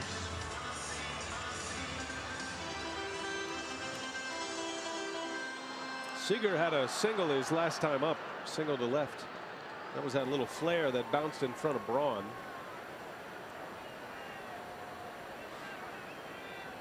One game, solo home runs. Domingo Santana in the 2nd, Logan Forsythe in the 4th.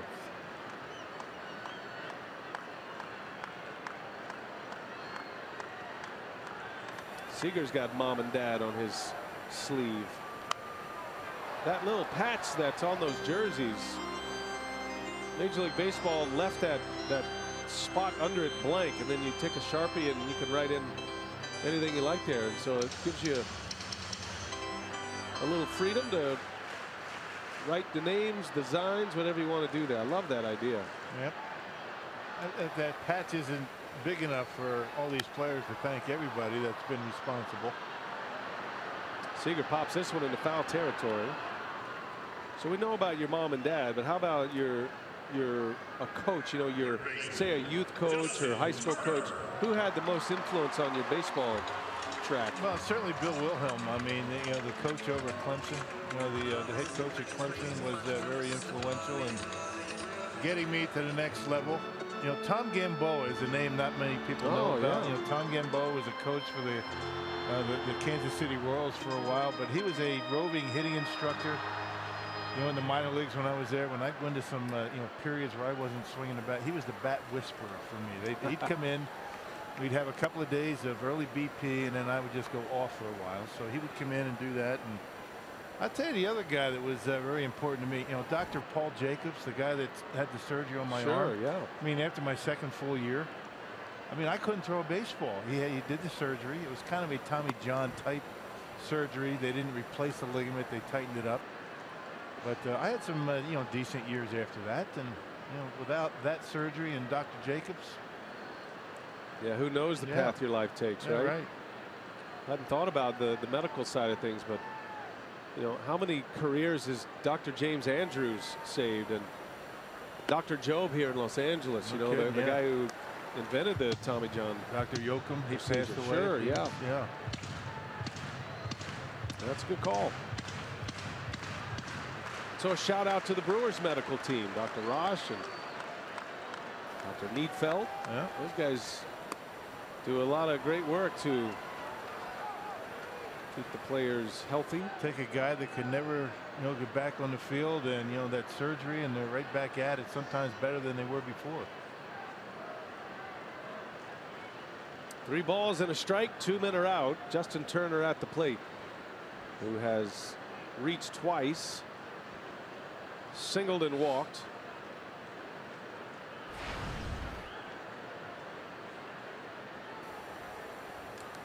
And a fastball got by him. 3-2 the count. That gives you a little idea right there about Chase Anderson's fastball. That's a dead red 3-1 hitter's count, and a very good hitter at the plate with power. Yeah, you said before, and you're right. I mean, Justin Turner, one of those guys that very good off-speed hitter. Not to say he can't hit a fastball. If you can't hit a fastball, you're not going to get here. But you got to be careful with the off-speed stuff to this guy. Full count. Another fastball. Turner in the air to right. Long run. Santana. That will slice foul. He was late on that one.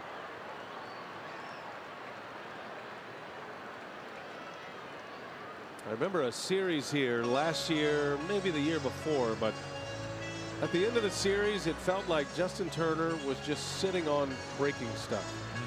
Every curveball, every changeup, slider he got, he destroyed. Yeah. Including a game-winning home run, remember? Yeah, some guys do that. I mean, it's not like they seem like they do that. They do it. That's why you see a lot of times these guys taking fastballs down the middle for strike 3. Here comes a changeup. Got to make it a good one. 3-2, and Anderson pulled it. Turner reaches for the 3rd time, his 2nd walk to go along with a single. It's one thing to look for pitches early in the count, but you never used to see a whole lot of that. You know, looking for pitches with 2 strikes. That's when you're up there battling, just trying to make contact, put the ball in play. But not so much these days. There are guys that will sit up there. They'll look for a pitch, and they won't swing until they get it. Sometimes they don't. So it'll be Grandal now with 2 outs. He's 0 for 2. Got a strikeout his last time up. Anderson struck him out looking. Dropped a curveball on him. Turner takes off, and Vogt can't find a handle. Wouldn't have mattered anyway. Huge jump. Stolen base for Justin Turner. This is a guy who does not run often, but when he does, he has been successful. He's now 6 out of 7 in stolen bases. Yeah, banking on the fact that Anderson's not going to throw over. He didn't. And he got a good pitch to run on, a curveball. Even if Vogt gets a handle on it, there's no chance to throw him out. I mean, he's got that one stolen easily.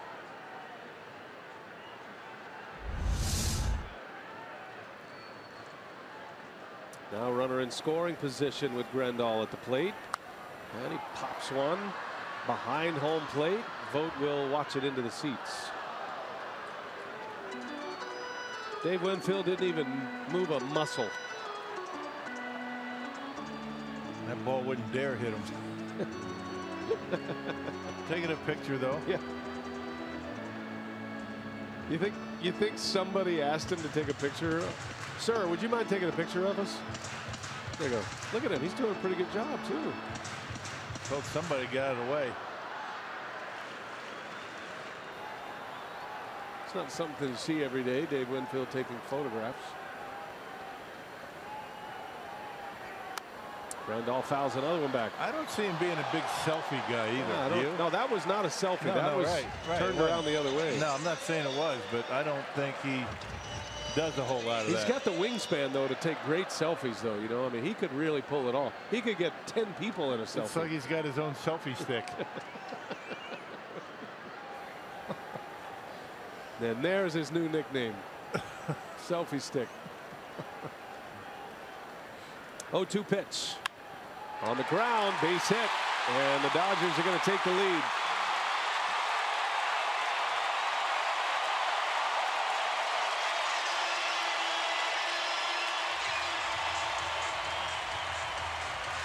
They just have great hitters up and down their lineup. That was a good pitch by Anderson, but Grandal hung right in there and delivers it to center field. Yeah, another curveball, but it was up in the zone. Seems like every time he hangs one, they hit it.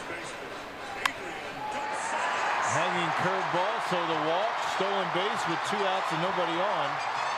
And the Dodgers take a 2-1 lead. Every mistake costs you against this team. They cash in as well as anyone. Adrian Gonzalez now.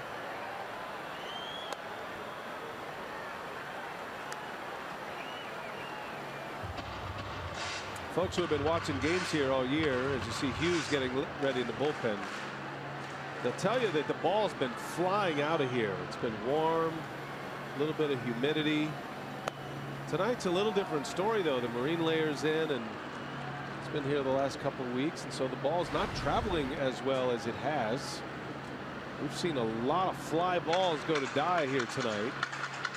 And I say all that because that might go into some of the thinking with a pitcher and a catcher on how you attack a hitter.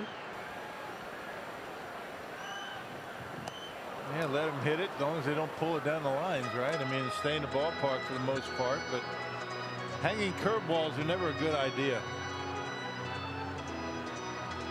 Not a whole lot of breeze tonight. You got to give Chase a little slack as well. He's just coming back from the DL. It's only a second start back after an oblique injury. 2-1 pitch. Swing and a miss. Got strike one with a changeup that Gonzalez was way out in front of, and now a fastball by him. That gets in your head as a hitter. I mean, you get that changeup, and that's why he's able to throw the fastball by him. Just a slight amount of doubt in the mind on even on a 2-1 count. Anderson steps off. He wants to start over with Vogt. 2 outs, runner at first. Grandal driving in the go-ahead run. And Gonzalez lifts it in the air. Braun's on the run. And he will make the catch to end the inning. But the Dodgers score. They get a 2-out RBI single from Grandal. It's 2-1 LA.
over the Brewers. And time now for our T-Mobile Unlimited Baseball break. Some injury news for you. For the Mets, left fielder Michael Conforto suffered a painful injury last night, a torn shoulder capsule on a swing and a miss on the season.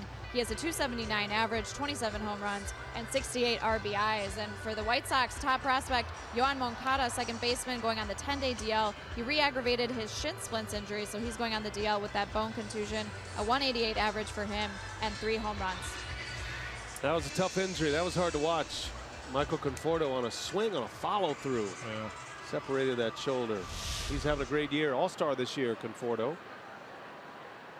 Well, the Dodger catcher delivers the go-ahead run. Yasmani Grandal, RBI single with 2 outs and 2 strikes. And now the Brewers trying to come back against Kenta Maeda. We go to the 6th inning. Thames leads off, then Walker, then Braun. Dodgers en route to their 90 wins this year.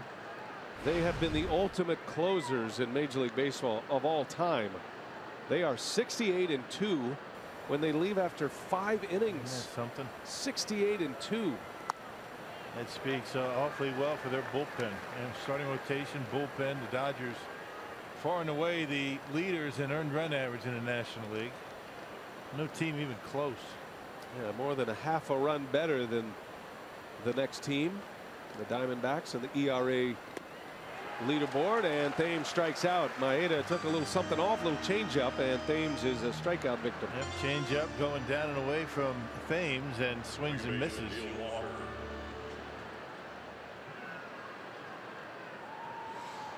Well, a reminder that Fox Sports Supports is proud to team up with Girls on the Run, and their dedication to empowering young girls and instilling confidence through running. Learn more about how you can get involved this fall. Visit foxsportsupports.com.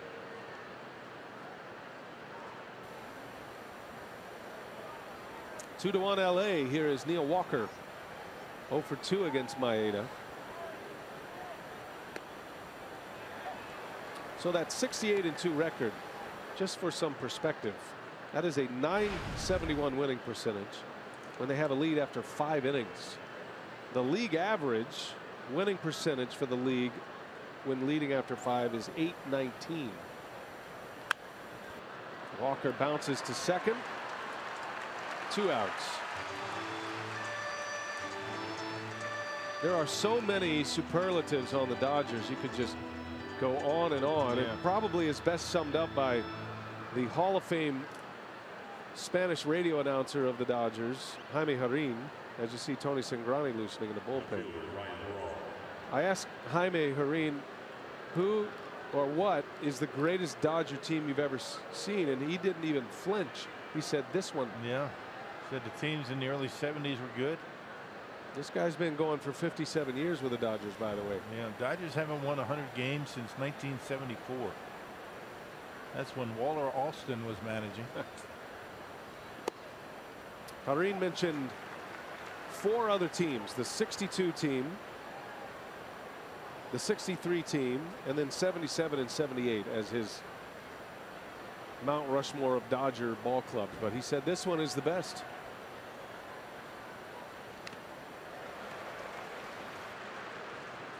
Tommy Lasorda, he was part of those teams in the 70s. He replaced Walter Alston. He doesn't miss many Dodger home games, does he?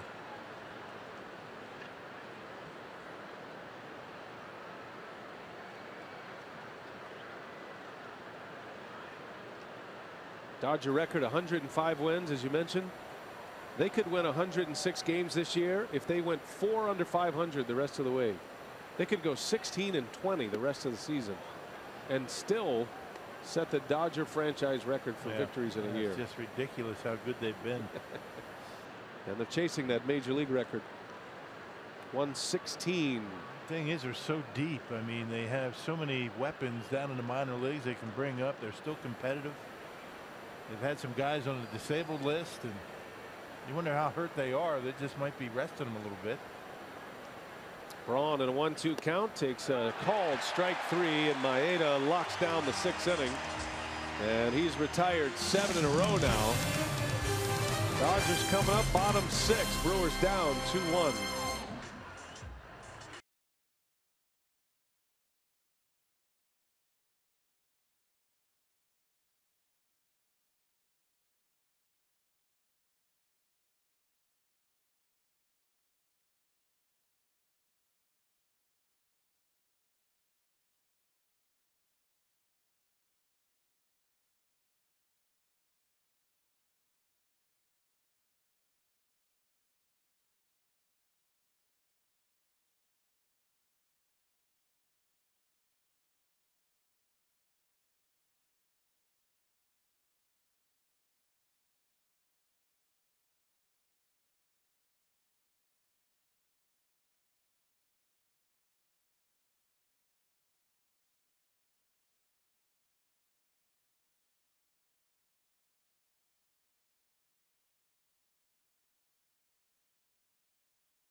June 6th at Dodger Stadium. Hey, by the way, you can guarantee your seat for the Bucks 50th anniversary return to the Mecca game. It's coming this fall with our 43-game Super Pass. Visit foxsportswisconsin.com/upcoming events for details. The rally cheese, the Brewers need it tonight. And a lot of great Brewers fans in the ballpark this evening. Saw a lot of them roaming the ballpark before the game. Yasiel Puig will lead off. New pitcher is Jared Hughes for the Brewers. Hey, last pitch on Sunday against the Rockies, so he did not appear in a game in San Francisco. And a third of an inning is all. And Hughes walked a couple, struck out a batter. And a short night for Chase Anderson. The pitch count got up there a little bit. He had some deep counts, but still only allowed 2 runs here at Dodger Stadium. Brewers offense has been down since they hit the West Coast. Remember Bull from Night Court? I think that's where that comes from. Jared Hughes as he deals a strike to Puig. 2-1.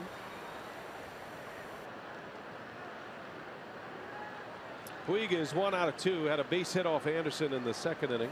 Struck out his last time up. Slow roller going to be a tough play. It is foul.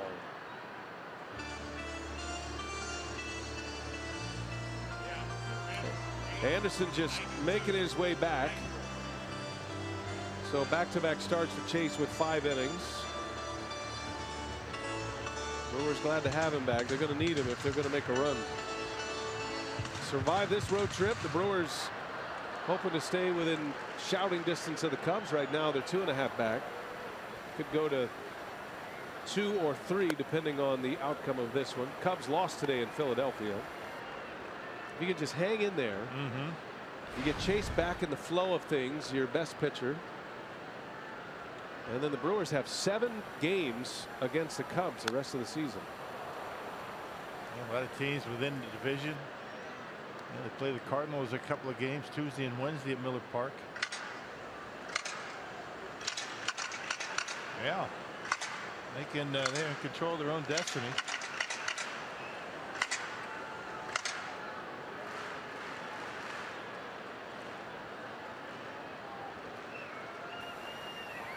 Full count to Puig.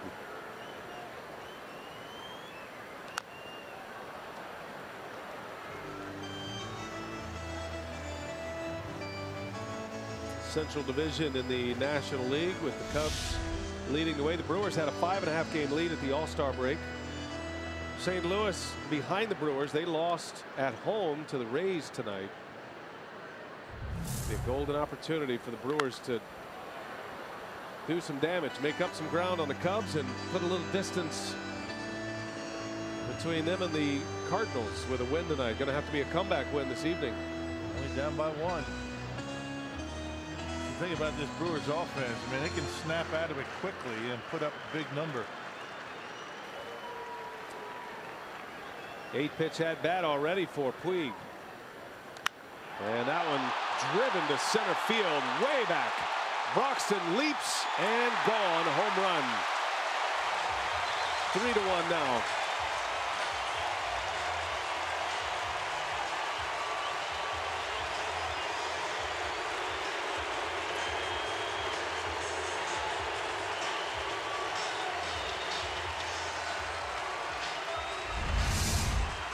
Yep, another 3-2 pitch. This time it was up in the zone. Didn't have a lot of sink on it.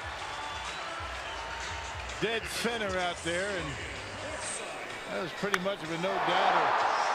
Carry or no carry. That ball got small quickly.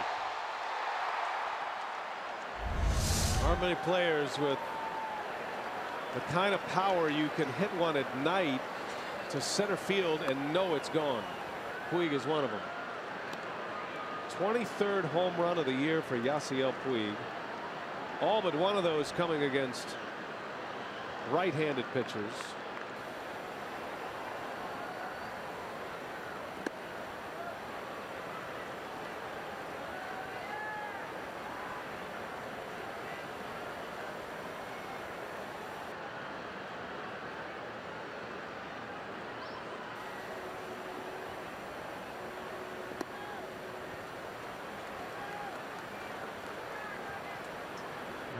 Jared Hughes trying a little bit too hard to, get that ball down in his zone. He's found himself down 3-0 to a guy that hit one out of here his last time up.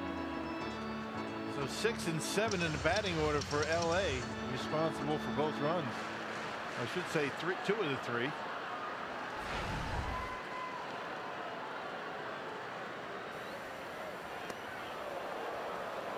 Now Hughes on 4 pitches. Walks Forsythe. Not a good start to the night for Jared Hughes. Home run, now walk, and here comes Derek Johnson on his way to the mound. And didn't have a lot of problems throwing strikes to Puig, but after that home run, trying to be a little fine. Keep it down on the corners, fell behind, and it's the kind of stuff that happens. Up and down this batting order, they can take it deep.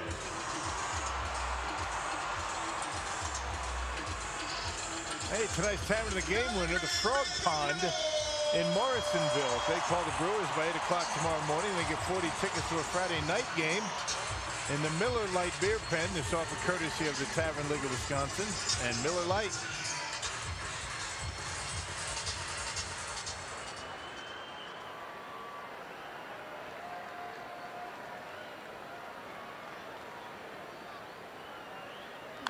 First ball swinging. Hernandez pulls it foul.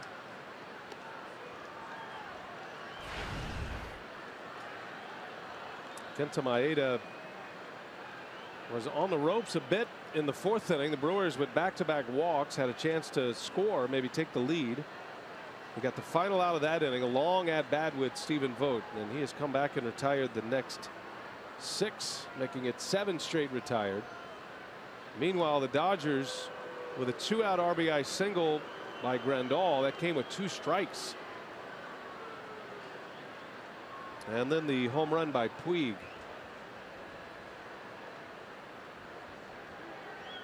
Two home runs tonight for LA. Forsythe hit one in the 4th.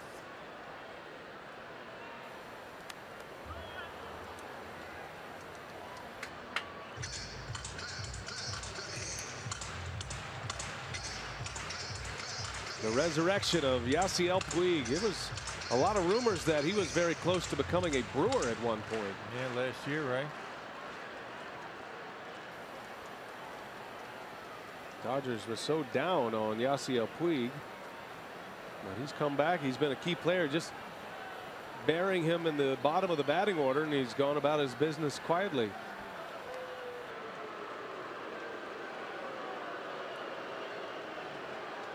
As quietly as a wild horse can go about his business. Yeah, as quietly as Puig can do it. That was a nickname that Vin Scully gave him. The Wild Horse.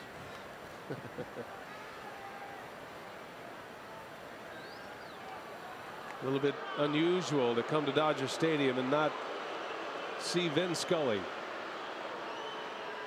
Legendary broadcaster, retired after last season.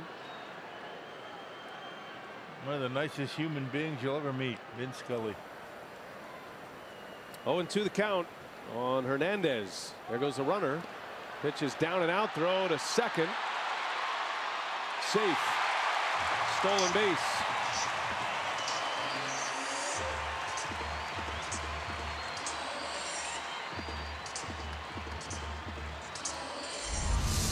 Well, got a pretty good jump. A tough pitch to throw on. Ball in the dirt. Yeah, Vogt still able to get a throw off a little bit to the third base side of the bag. Safely in there.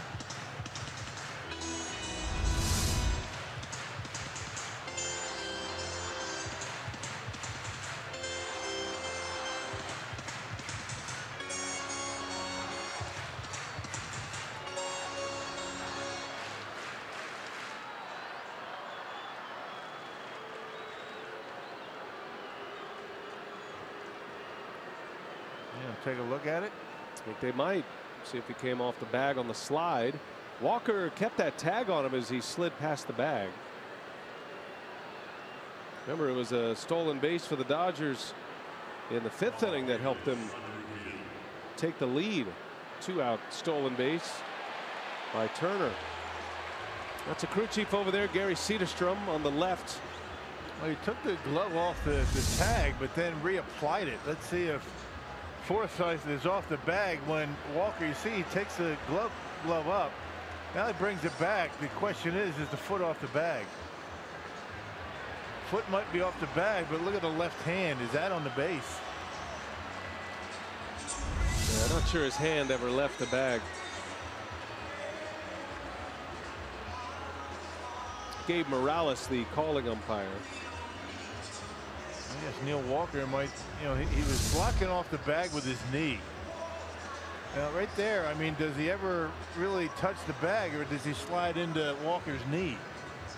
Yeah, his hand never left contact with the base, it doesn't look like. There it is. There is some room in there. I think he's safe.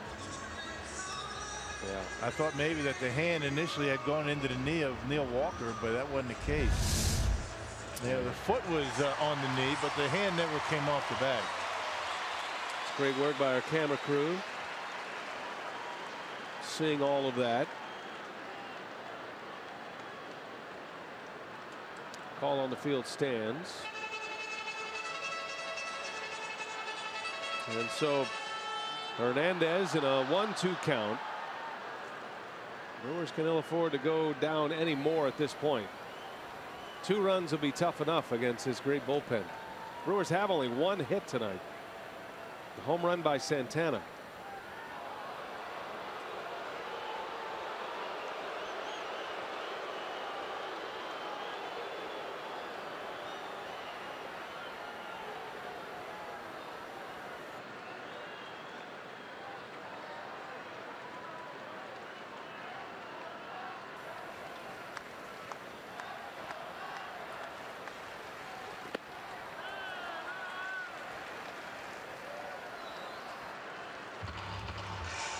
Two the count on Hernandez. Looking ahead to the Brewers' 7th inning. They'll have the middle of their order. Shaw, Santana, Vogt coming up.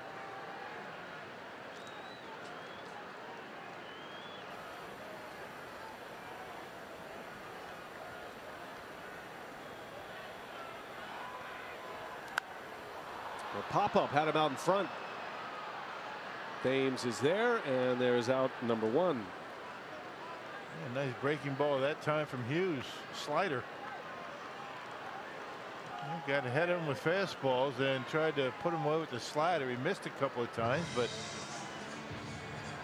got him to wave at that one. Chase Utley will pinch hit.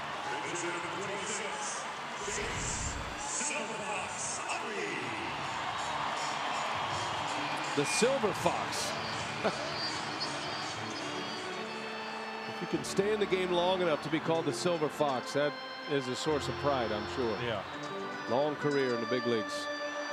Utley had a great moment in Pittsburgh. He, at the time, saved the no-hitter that Rich Hill was tossing. He'll end up losing the game, giving up that walk-off home run, but Utley made a great diving catch on the first pitch, lines it to second out of the inning. Was there a better run producing second baseman in the game in his days with the Phillies? I mean, really, that whole lineup was just a terror, wasn't it? Yeah.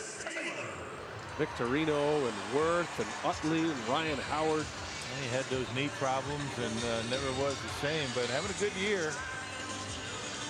Yeah, this year with LA.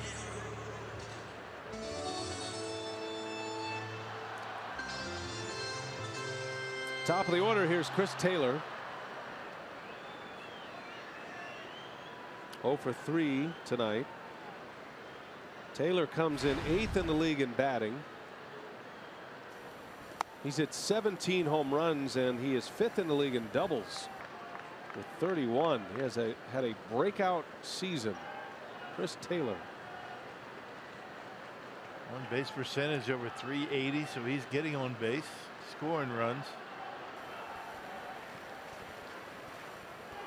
Jock Peterson's now in the minor leagues with the Dodgers. Taylor's pretty much secured that center field job. He's been very good out there as well. He's been surprisingly good for an infielder.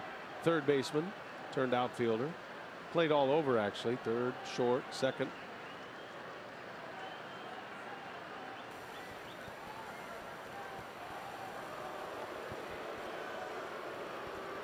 Man, Jared Hughes really bothered by the runner out at second base. He's spending a lot of time with Forsythe out there.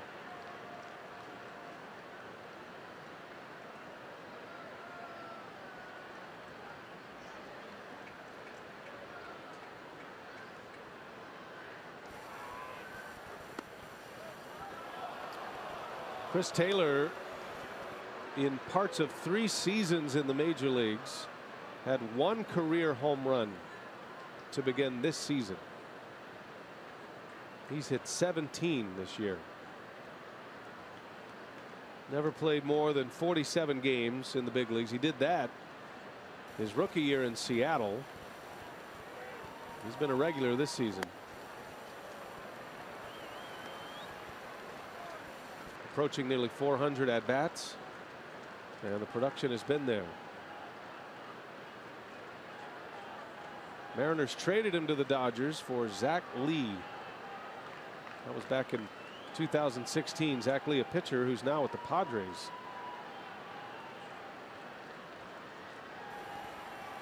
Two and two the count. Big runner to leave at second for Hughes. Tried the slider and he missed with it.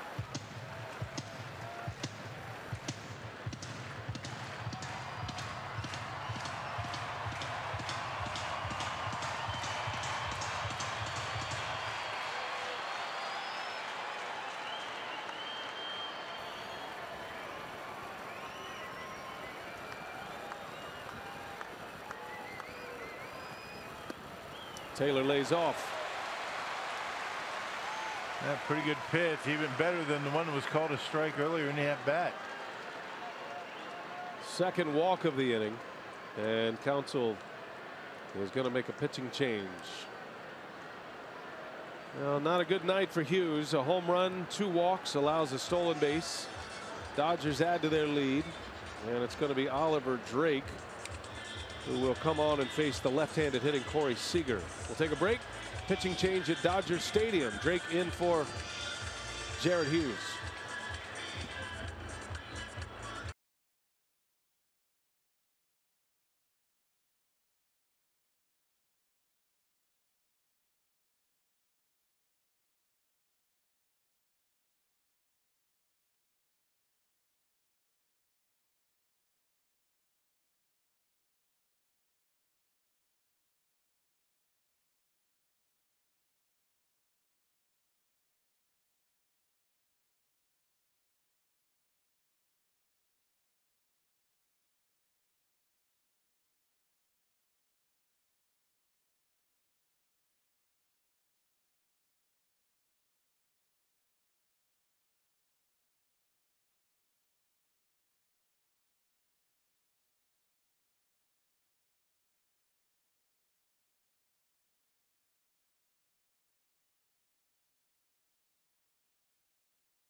Two outs, and LA's got a 2-run lead. Hey, bring the family out to the ballpark where the Brewers match up with the Nationals on Sunday, September 3rd. All kids 14 and under will receive a Velcro toss game courtesy of Impark. Plus, just like every Sunday, kids also get a free lunch and can even run the bases after the game. Pitching change for Craig Counsell. Oliver Drake is in for the Brewers, trying to get this final out. It's a big one. Corey Seager is coming up. Started the year with the Orioles. Got let go, was DFA'd by the Orioles, and then the Brewers picked him up. He is basically a left-handed pitcher available in spots like this with the reverse splits. And he's got a tough lefty up, then a right-hander. Yeah, last pitch to Drake on Monday against the Giants. That was in San Francisco and tossed a scoreless inning. Big out in front of him right here. Can't fall further behind.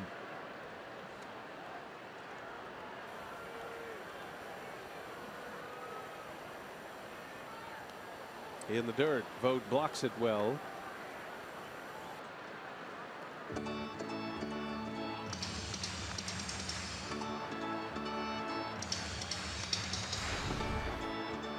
Seager had a single in the third inning, 1 for 3. A home run to start this inning by Puig. 2 walks in the inning. Dodgers lead 3-1, threatening for more. And a little bouncing ball coming in, Arcia, and no chance. Should have just held that one. Seager beats it out on an infield hit. Tell you, it's been that kind of year for the Dodgers. They're a very good team, and they make stuff happen. And you see a lot of that. Seager is 2 for 4 tonight, and the ball's barely left the bat with any velocity. Yeah, good splitter down and away. You see the way that ball just kind of dives away from him, right off the end of the bat, and no reason for Arcia to make that throw. I mean, nothing good can happen from that. Yeah, but no harm, no foul on the throw, but he's got to deal with this guy now, does Drake. With the bases loaded. And a guy who is a off-speed hitter.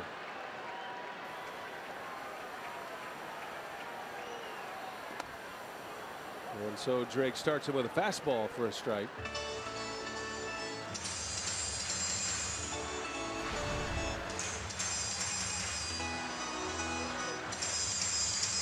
Turner tonight has been on all 3 times at the plate.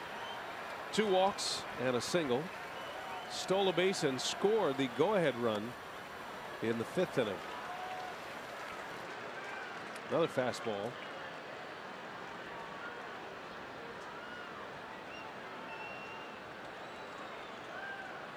He can still throw that split, even though he is a good off-speed hitter, but you got to get it down.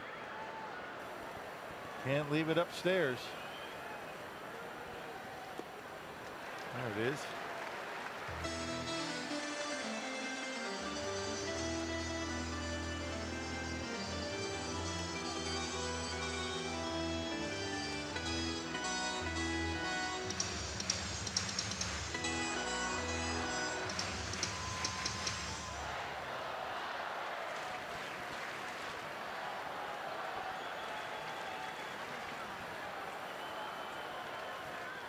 Two and one to count. Turner takes low. 3 balls and a strike. This is not setting up well for the Brewers right now. Drake's going to have to make a big pitch. Nowhere to put him. Bases full of Dodgers with Forsythe, Taylor, and Seager. And a very dangerous hitter at the plate. 2nd in the league in batting average coming in. And he takes a strike. Inside corner. Turner didn't like it, but Fox Tracks had it on the edge. Yep. Wasn't expecting a fastball in. Maybe thinking he's going to go away with it. Vogt wanted it away, but Drake hit the inside corner with it. The fact that Vogt had to reach across like that probably would set off Turner. Traveling time now. They'll all take off with the pitch. And a swing and a foul back. And what was the fastball?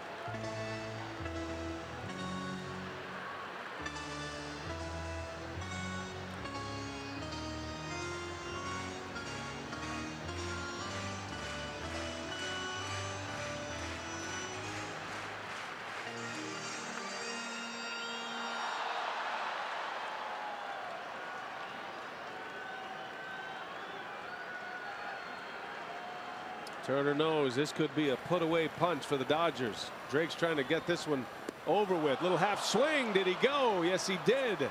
And the inning is over, and Oliver Drake comes up with a huge K, striking out Justin Turner. Now let's see if the Brewers have a little rally in them. They're down 2, but they strand the bases loaded.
For the Brewers Bowl-a-thon, it was a unique opportunity to pal around on the pins with Brewers players, all while helping raise money for the Joy House. Corey Knebel and Jimmy Nelson's team took home first place at the event.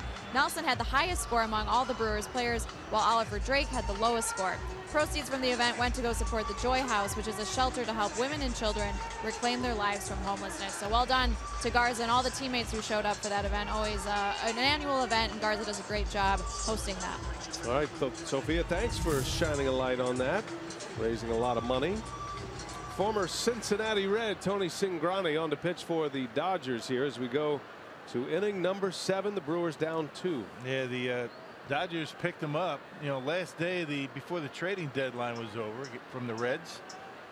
And they gave up Scott Van Slyke and a minor league catcher. Last time out, Cingrani threw 2 scoreless innings against the Pirates. That was on Tuesday in Pittsburgh. Travis Shaw leads off. Kenta Maeda goes 6 innings, only 1 hit allowed. That was a home run by Santana with 1 out in the 2nd inning. 2 walks, 7 strikeouts for Maeda. Yeah, the bullpen for the Dodgers currently earned run average wise anyway the best in all of baseball. 297 bullpen earned run average. So the job gets a little bit more difficult if that's possible for the Brewer hitters.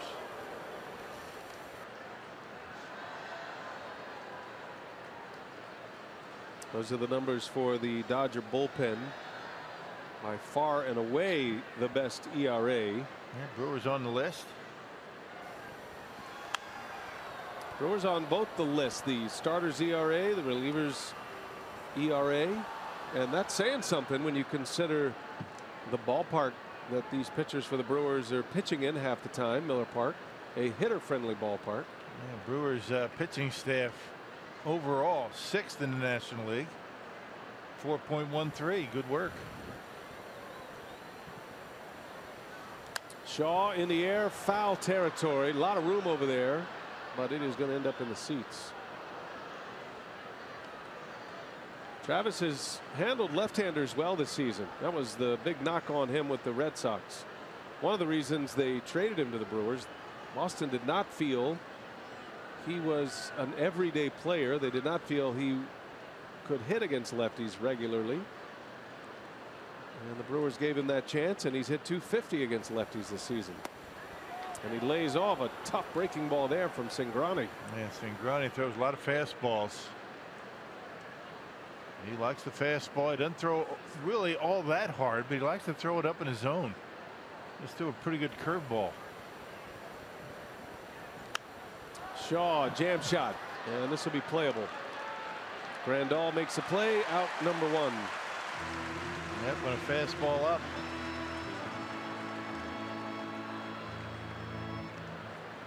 That is 8 straight retired by the Dodger pitchers. The only hit of the game from this man. Our Wendy's at the plate. 1 for 1 for Santana. Has a home run and a walk. It was really one of the few mistakes that Maeda made. Grandal calling for a high fastball with 2 strikes in the second inning on Santana, and he left it right over the middle. Santana sent it over the wall in right field. And down. You see the target, you see where it ends up, and Santana knocks it out of here. Puts it in that Brewers bullpen. That's been it tonight.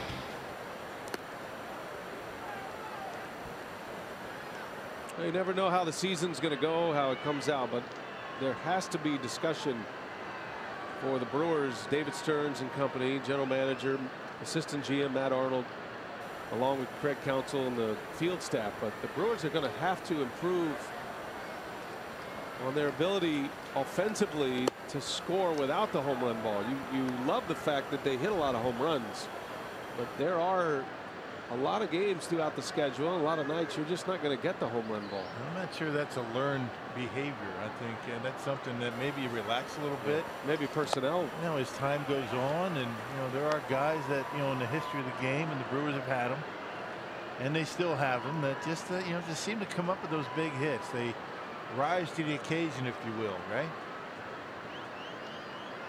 Those young players typically will struggle in those spots, but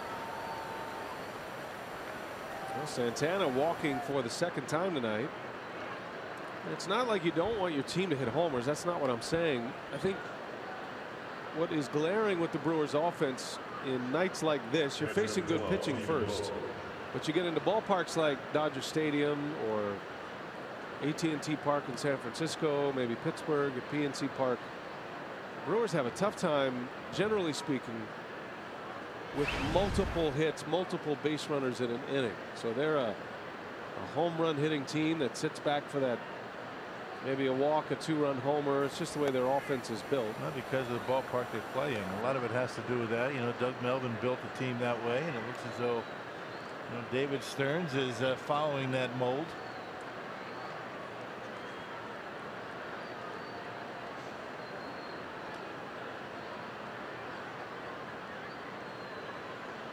Stephen Vogt, he's got plenty of pop.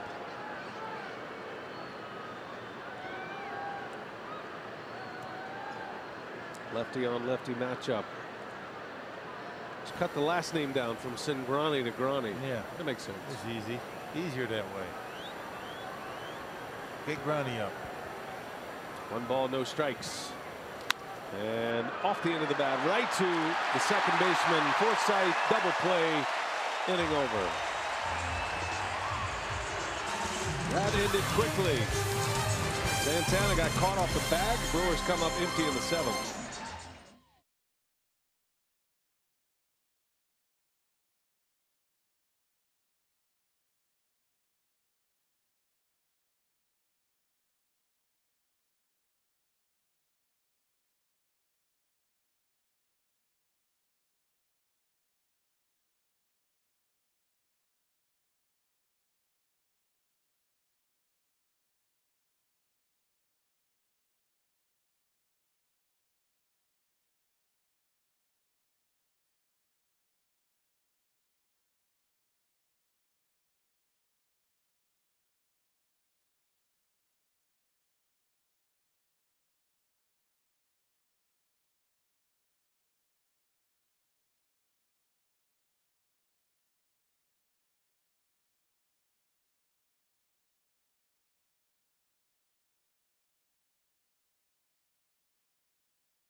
Dodgers have the lead. Look at that, Rock. There's Ron Shelton, the great director of Bull Durham. Academy Award nominated director. Tim Hobart next to him. Famous producer, sitcom producer. Got his Brewers cap on. You gotta like that. No kidding. So Ron Shelton came to the booth earlier tonight. It was great hanging out with him. I'm a huge Bull Durham fan. You know our buddy Jim Cren's a writer. He's writing a book about the making of Bull Durham. Really? It's going to be a fascinating book. I don't know how long it'll take to put that together. He's just in the early stages, but that was a good movie. It helped me remember a lot of thoughts about Bull Durham. Crash Davis? Yeah, as a Nuke Lelouch. You lived that life, that minor league life for a little bit. It was pretty spot on, wasn't it? Yeah, it was. About as accurate as a baseball movie could be, right? Without telling too many secrets.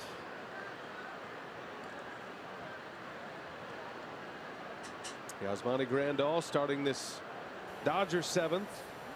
He had a key hit in the 5th inning, put the Dodgers up 2-1 with a 2-out RBI single.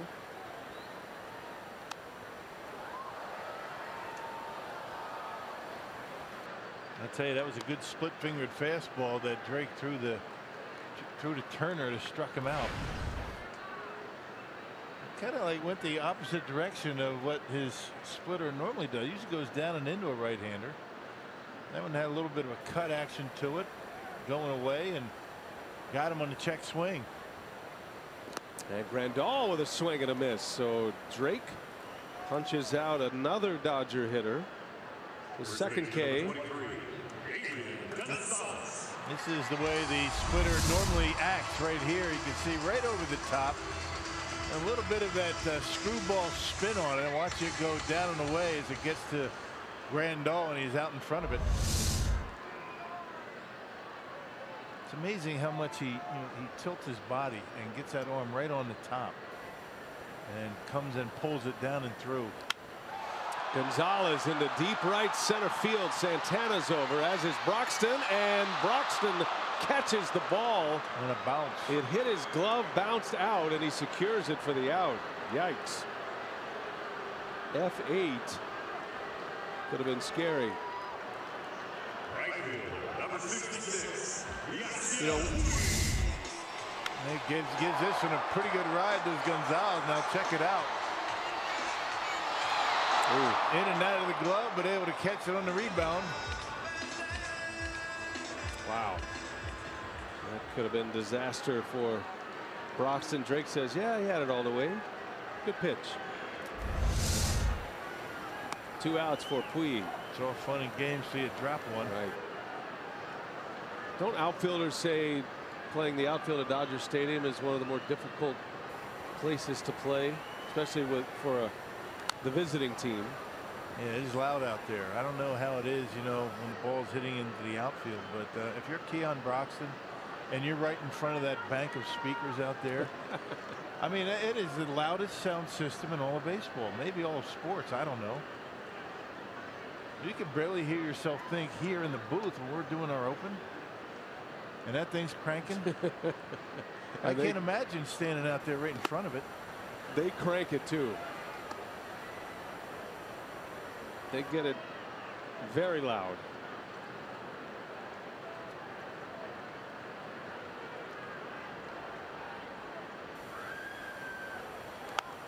Ground ball, little cue shot. Drake's got to get over. Thames hits him on the run.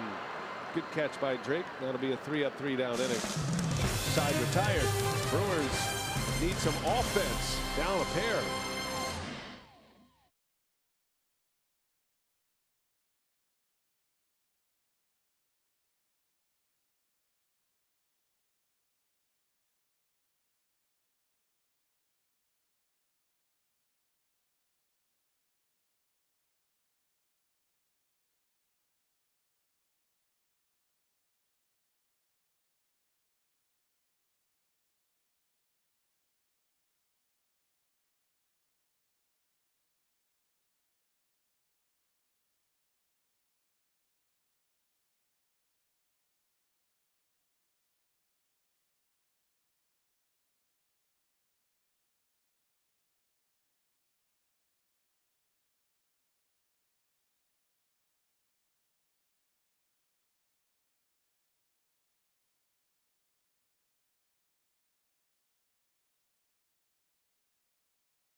commemorating the inaugural Players Weekend all weekend long, Friday through Sunday, with limited edition Brewers jerseys and t-shirts featuring the player-picked nicknames. You can wear the gear that the crew is wearing on the field during this weekend's showdown with the Dodgers, and it's going to be available while supplies last at MLBshop.com. All right, Sophia, thanks. Players Weekend jerseys are a big hit all across Major League Baseball with the nicknames on the back. And Eric Sogard's going to try to get this thing started. Brewers are running out of outs. We go to the 8th inning. And the Dodgers have their right-hander on the mound, Josh Raven, nicknamed Cuervo. That's pretty cool. Yeah. Just the 6th appearance of the year for Raven. Yeah, he's bounced back and forth between the big leagues and AAA. This is his 4th different stint with a big league club. Got recalled from AAA Oklahoma City before Tuesday's game. And good numbers, I mean, in limited opportunities. 55 strikeouts, 19 walks, and 35 in the 3rd inning. Down in the minor leagues this year, he was 4-0.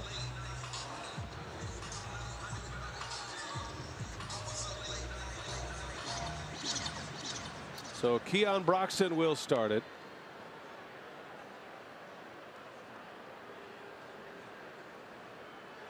Looks like Sogard is going to hit next. Interesting that Arcia would be out of the game. Hope that's not an injury situation. Normally, Counsell does not pinch hit for Arcia. But he might want a left-hander in there. Have to find out later on that. And you see the big fastball of Raven. He can bring it. He'll hit 100 at times.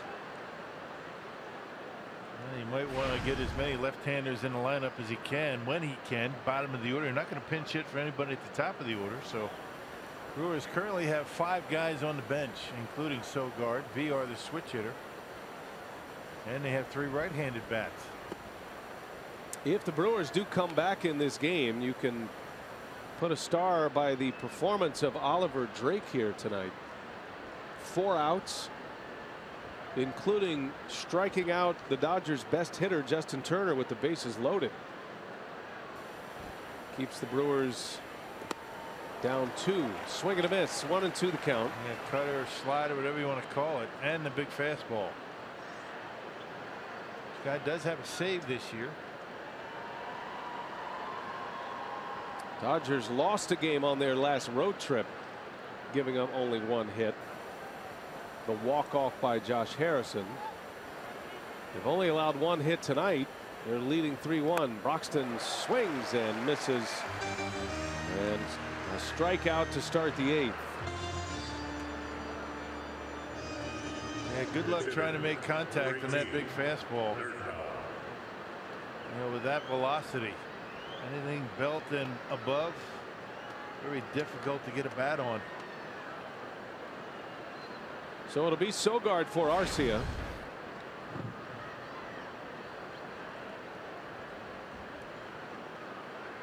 Nerd Power has arrived.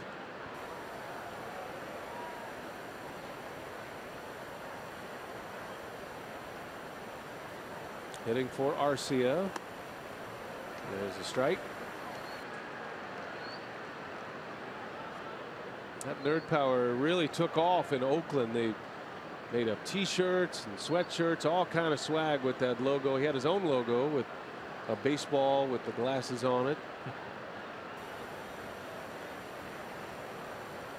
Embrace it, right? Oh yeah. That's a pretty good breaking pitch right there.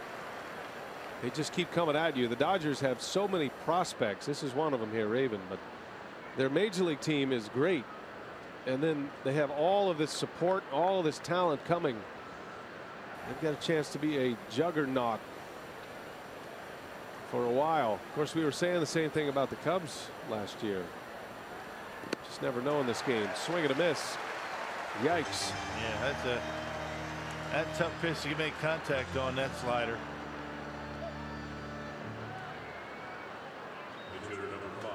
You wonder with stuff like that why he's been up and down so much, but that will speak well for the entire bullpen in LA.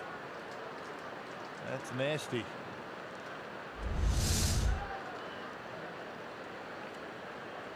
Two quick outs on strikeouts. And Jonathan VR will hit for Drake.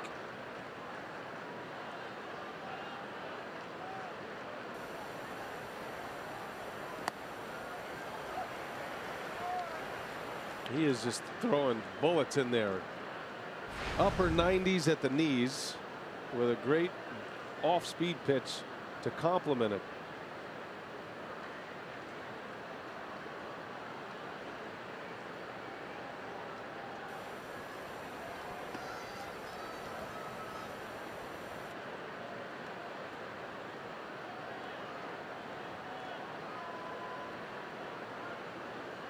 He's been a much better pitcher, Rock, in the major leagues than he has the minors for whatever reason.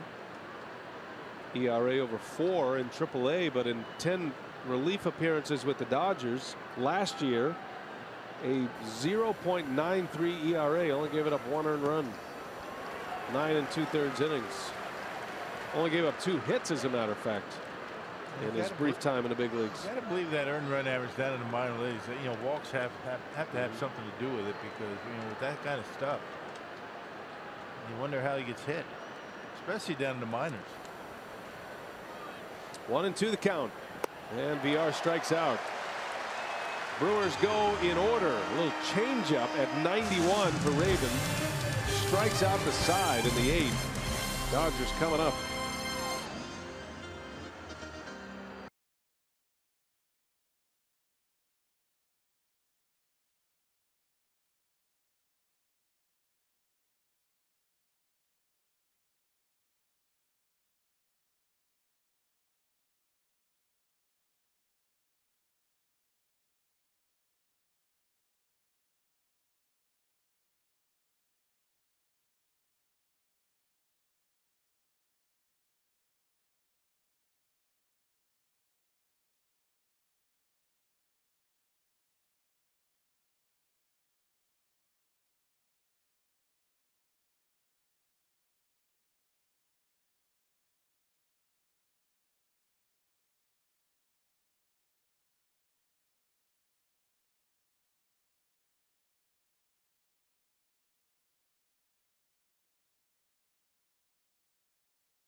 Very well for the Grand Ole game.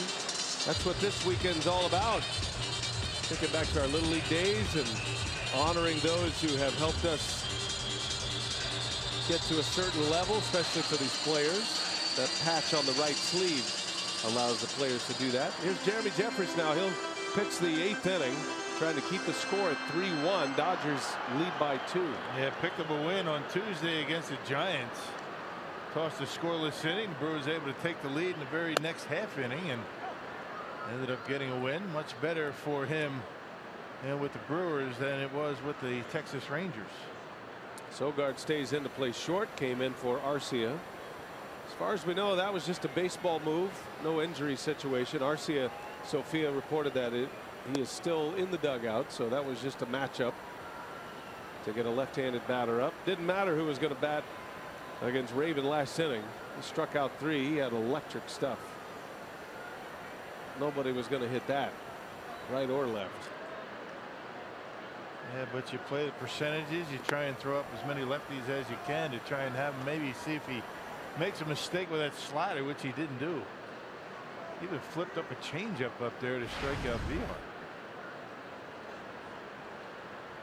Forsythe hit a home run to tie the game in the 4th. Brewers led with a home run from Santana in the 2nd. Only hit of the game for Milwaukee. Dodgers got the home run by Forsythe, and then an RBI single by Grandal to put him ahead. That was a 2-out 2-strike RBI, and then a home run from Puig off Hughes to start the 6th. Those are the runs for LA. They've had 8 hits tonight.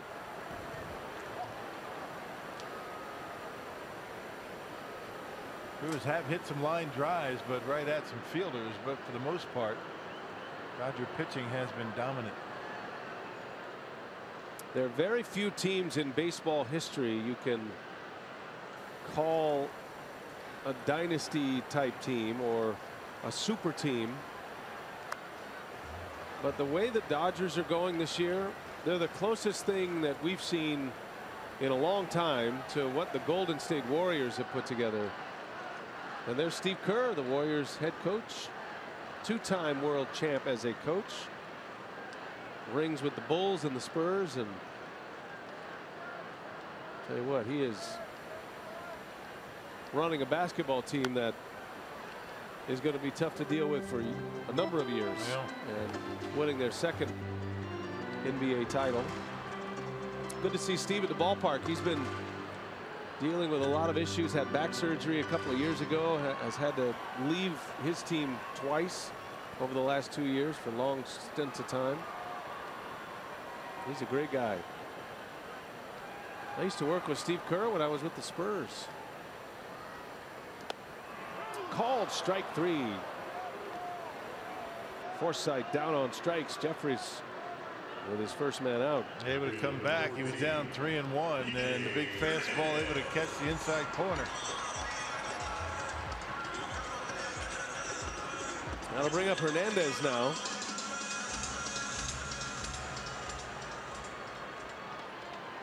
Jeffers just seems like he's throwing a lot more confidence with the Brewers. I mean, he'll tell you that himself. I mean, he likes it in Milwaukee. He likes the way he's coached in Milwaukee. And the results are speaking for themselves. Fastball is good tonight for Jeffers. He's feeling strong now. Got some mechanical tweaks when he got here under the guidance of Derek Johnson and Lee Tunnell, the bullpen coach. Lee Tunnell knows him as well as anyone, the Brewers bullpen coach, and he's an excellent mechanics guru himself.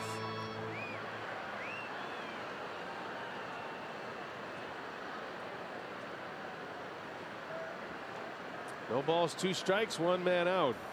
8th inning, Dodgers lead 3-1.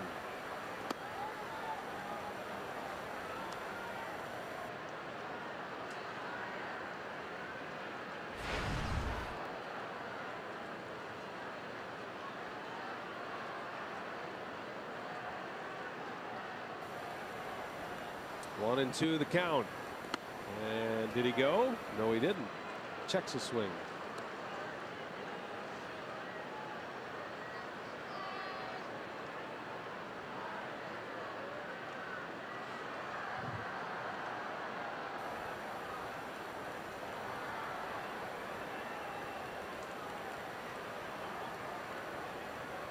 Two and 2 the count.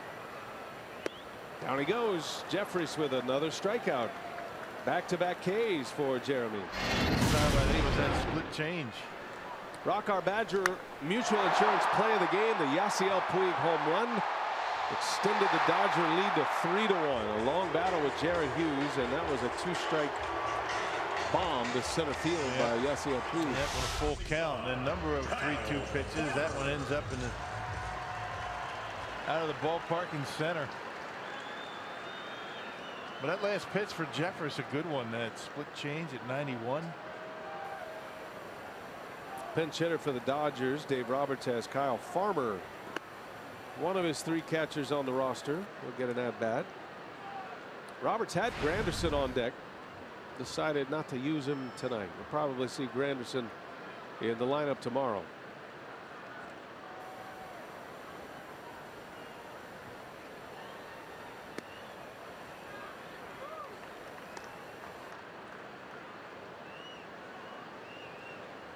Reigning manager of the year, Dave Roberts. Doc, the initials of DR, and then as he was a minor league player, you see the initials DR, and of course that's doctor, and that's shortened to Doc, and that's how you get your name without There you go. going to get your degree. Well done. Honorary doctor of baseball.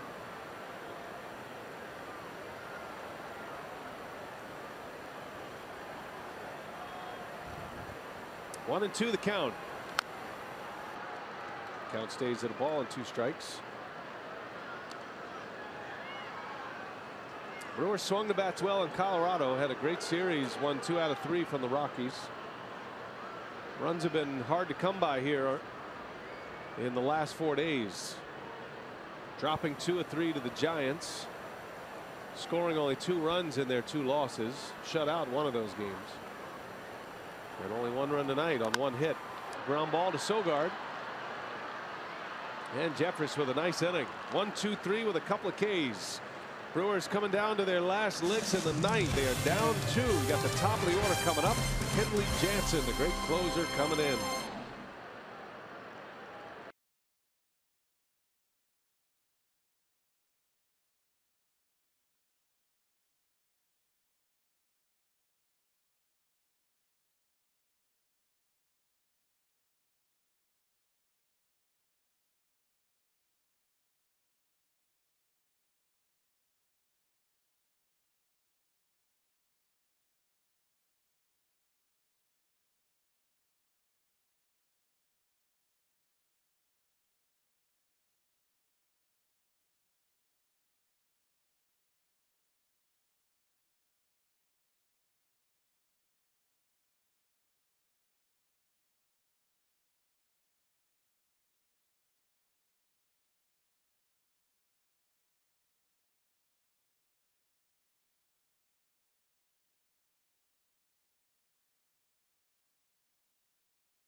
Wisconsin, presented by Potawatomi Hotel and Casino.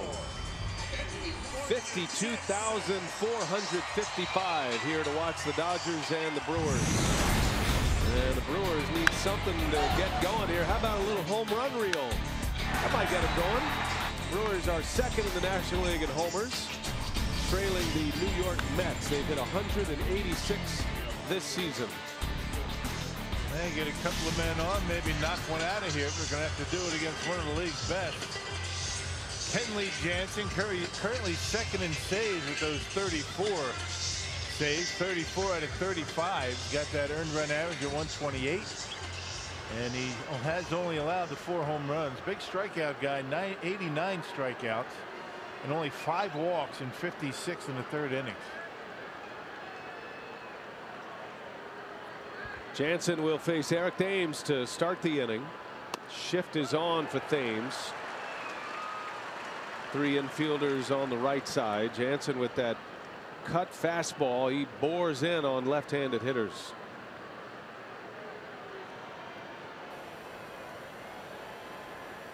One blown save this year for Jansen.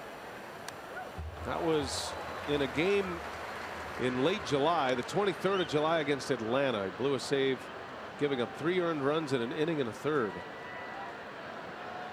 He has only allowed 1 earned run since.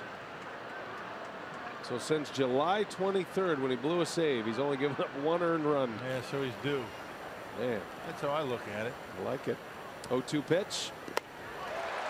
Strike one, strike out. First strikeout for Jansen. And 4-seamer, he threw cutters and then the 4-seamer up out of the zone. or right at the top of the zone. Miller Lite, what's on tap? Davies gets the ball tomorrow against Ross Stripling, who's been pitching well out of the Dodger bullpen. He'll get the call on the mound as a starter tomorrow. Dodgers have Yu Darvish pitching on Sunday. They're doing all of this without Clayton Kershaw. That's the other part of this picture for LA. Kershaw is on the way back. He's been in a minor league rehab setting, had a simulated game. So that process is underway for the great Kershaw. Yu Darvish went on the 10-day DL. Just a little service tune-up for Darvish, and he'll be back on Sunday. The rich get richer.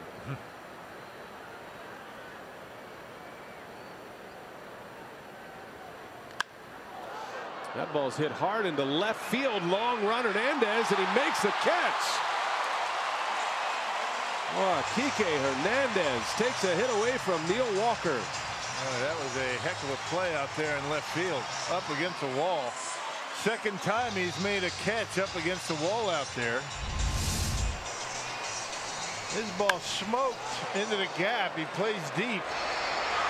Takes a good angle on it and able to make the over-the-shoulder catch. Took extra bases away from Arcia early in the game. That was toward the line.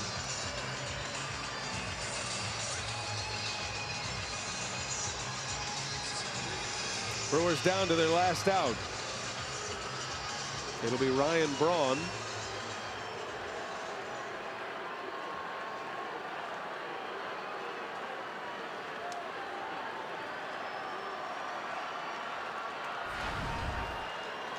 Braun is 0 for 3. He's had a productive year despite not being on the field much early in the season, with 2 trips to the DL with a calf strain. Braun playing in his 73rd game tonight. Jansen's got him down 0-1.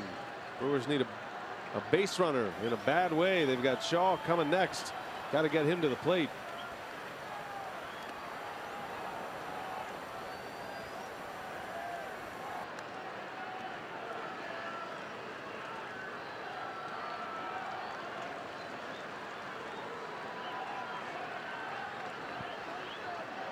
Braun only 3 hits on the road trip. He is 3 for 25 on the road trip. He's had a tough one. Brewers need to get his bat going. Little tapper. Grandal's coming out. Going to be a tough play. Spins and fires, and not in time. Well, the game will hang in the balance here. The Dodgers will take a look at the replay. Bang, bang play at first base. Pretty good play there by Grandal to make it close. Yeah, he bounced out of there quickly. I'm not sure Braun's convinced he's safe. And just by the immediate reaction, you know, he was talking to Carlos Sabero. I think he might be out, Rob. We'll see. We'll get another look at it here, but that looked like the ball was in the glove. Yeah, that's gonna. Yeah, that's gonna go the other way. Yeah, the reaction of Braun right away was, yeah, I don't think so. Well, this is a challenge, and that's going to be a quick one. Out is the call, and the ball game is over, and the Dodgers win. The Dodgers 1 hit, make it 2 hit the Brewers. Beg your pardon. They 1 hit the Brewers after that challenge. And give up just 1 run, the Santana homer. Jansen notches the save, and the juggernaut that is the Los Angeles Dodgers, they win their 91st game of the season, and they have won 13 of their last 14 here at home. Time for Brewers Live. Let's check in with Jeff Grayson, standing by in our Fox Sports Wisconsin studio. Take it away, Jeff.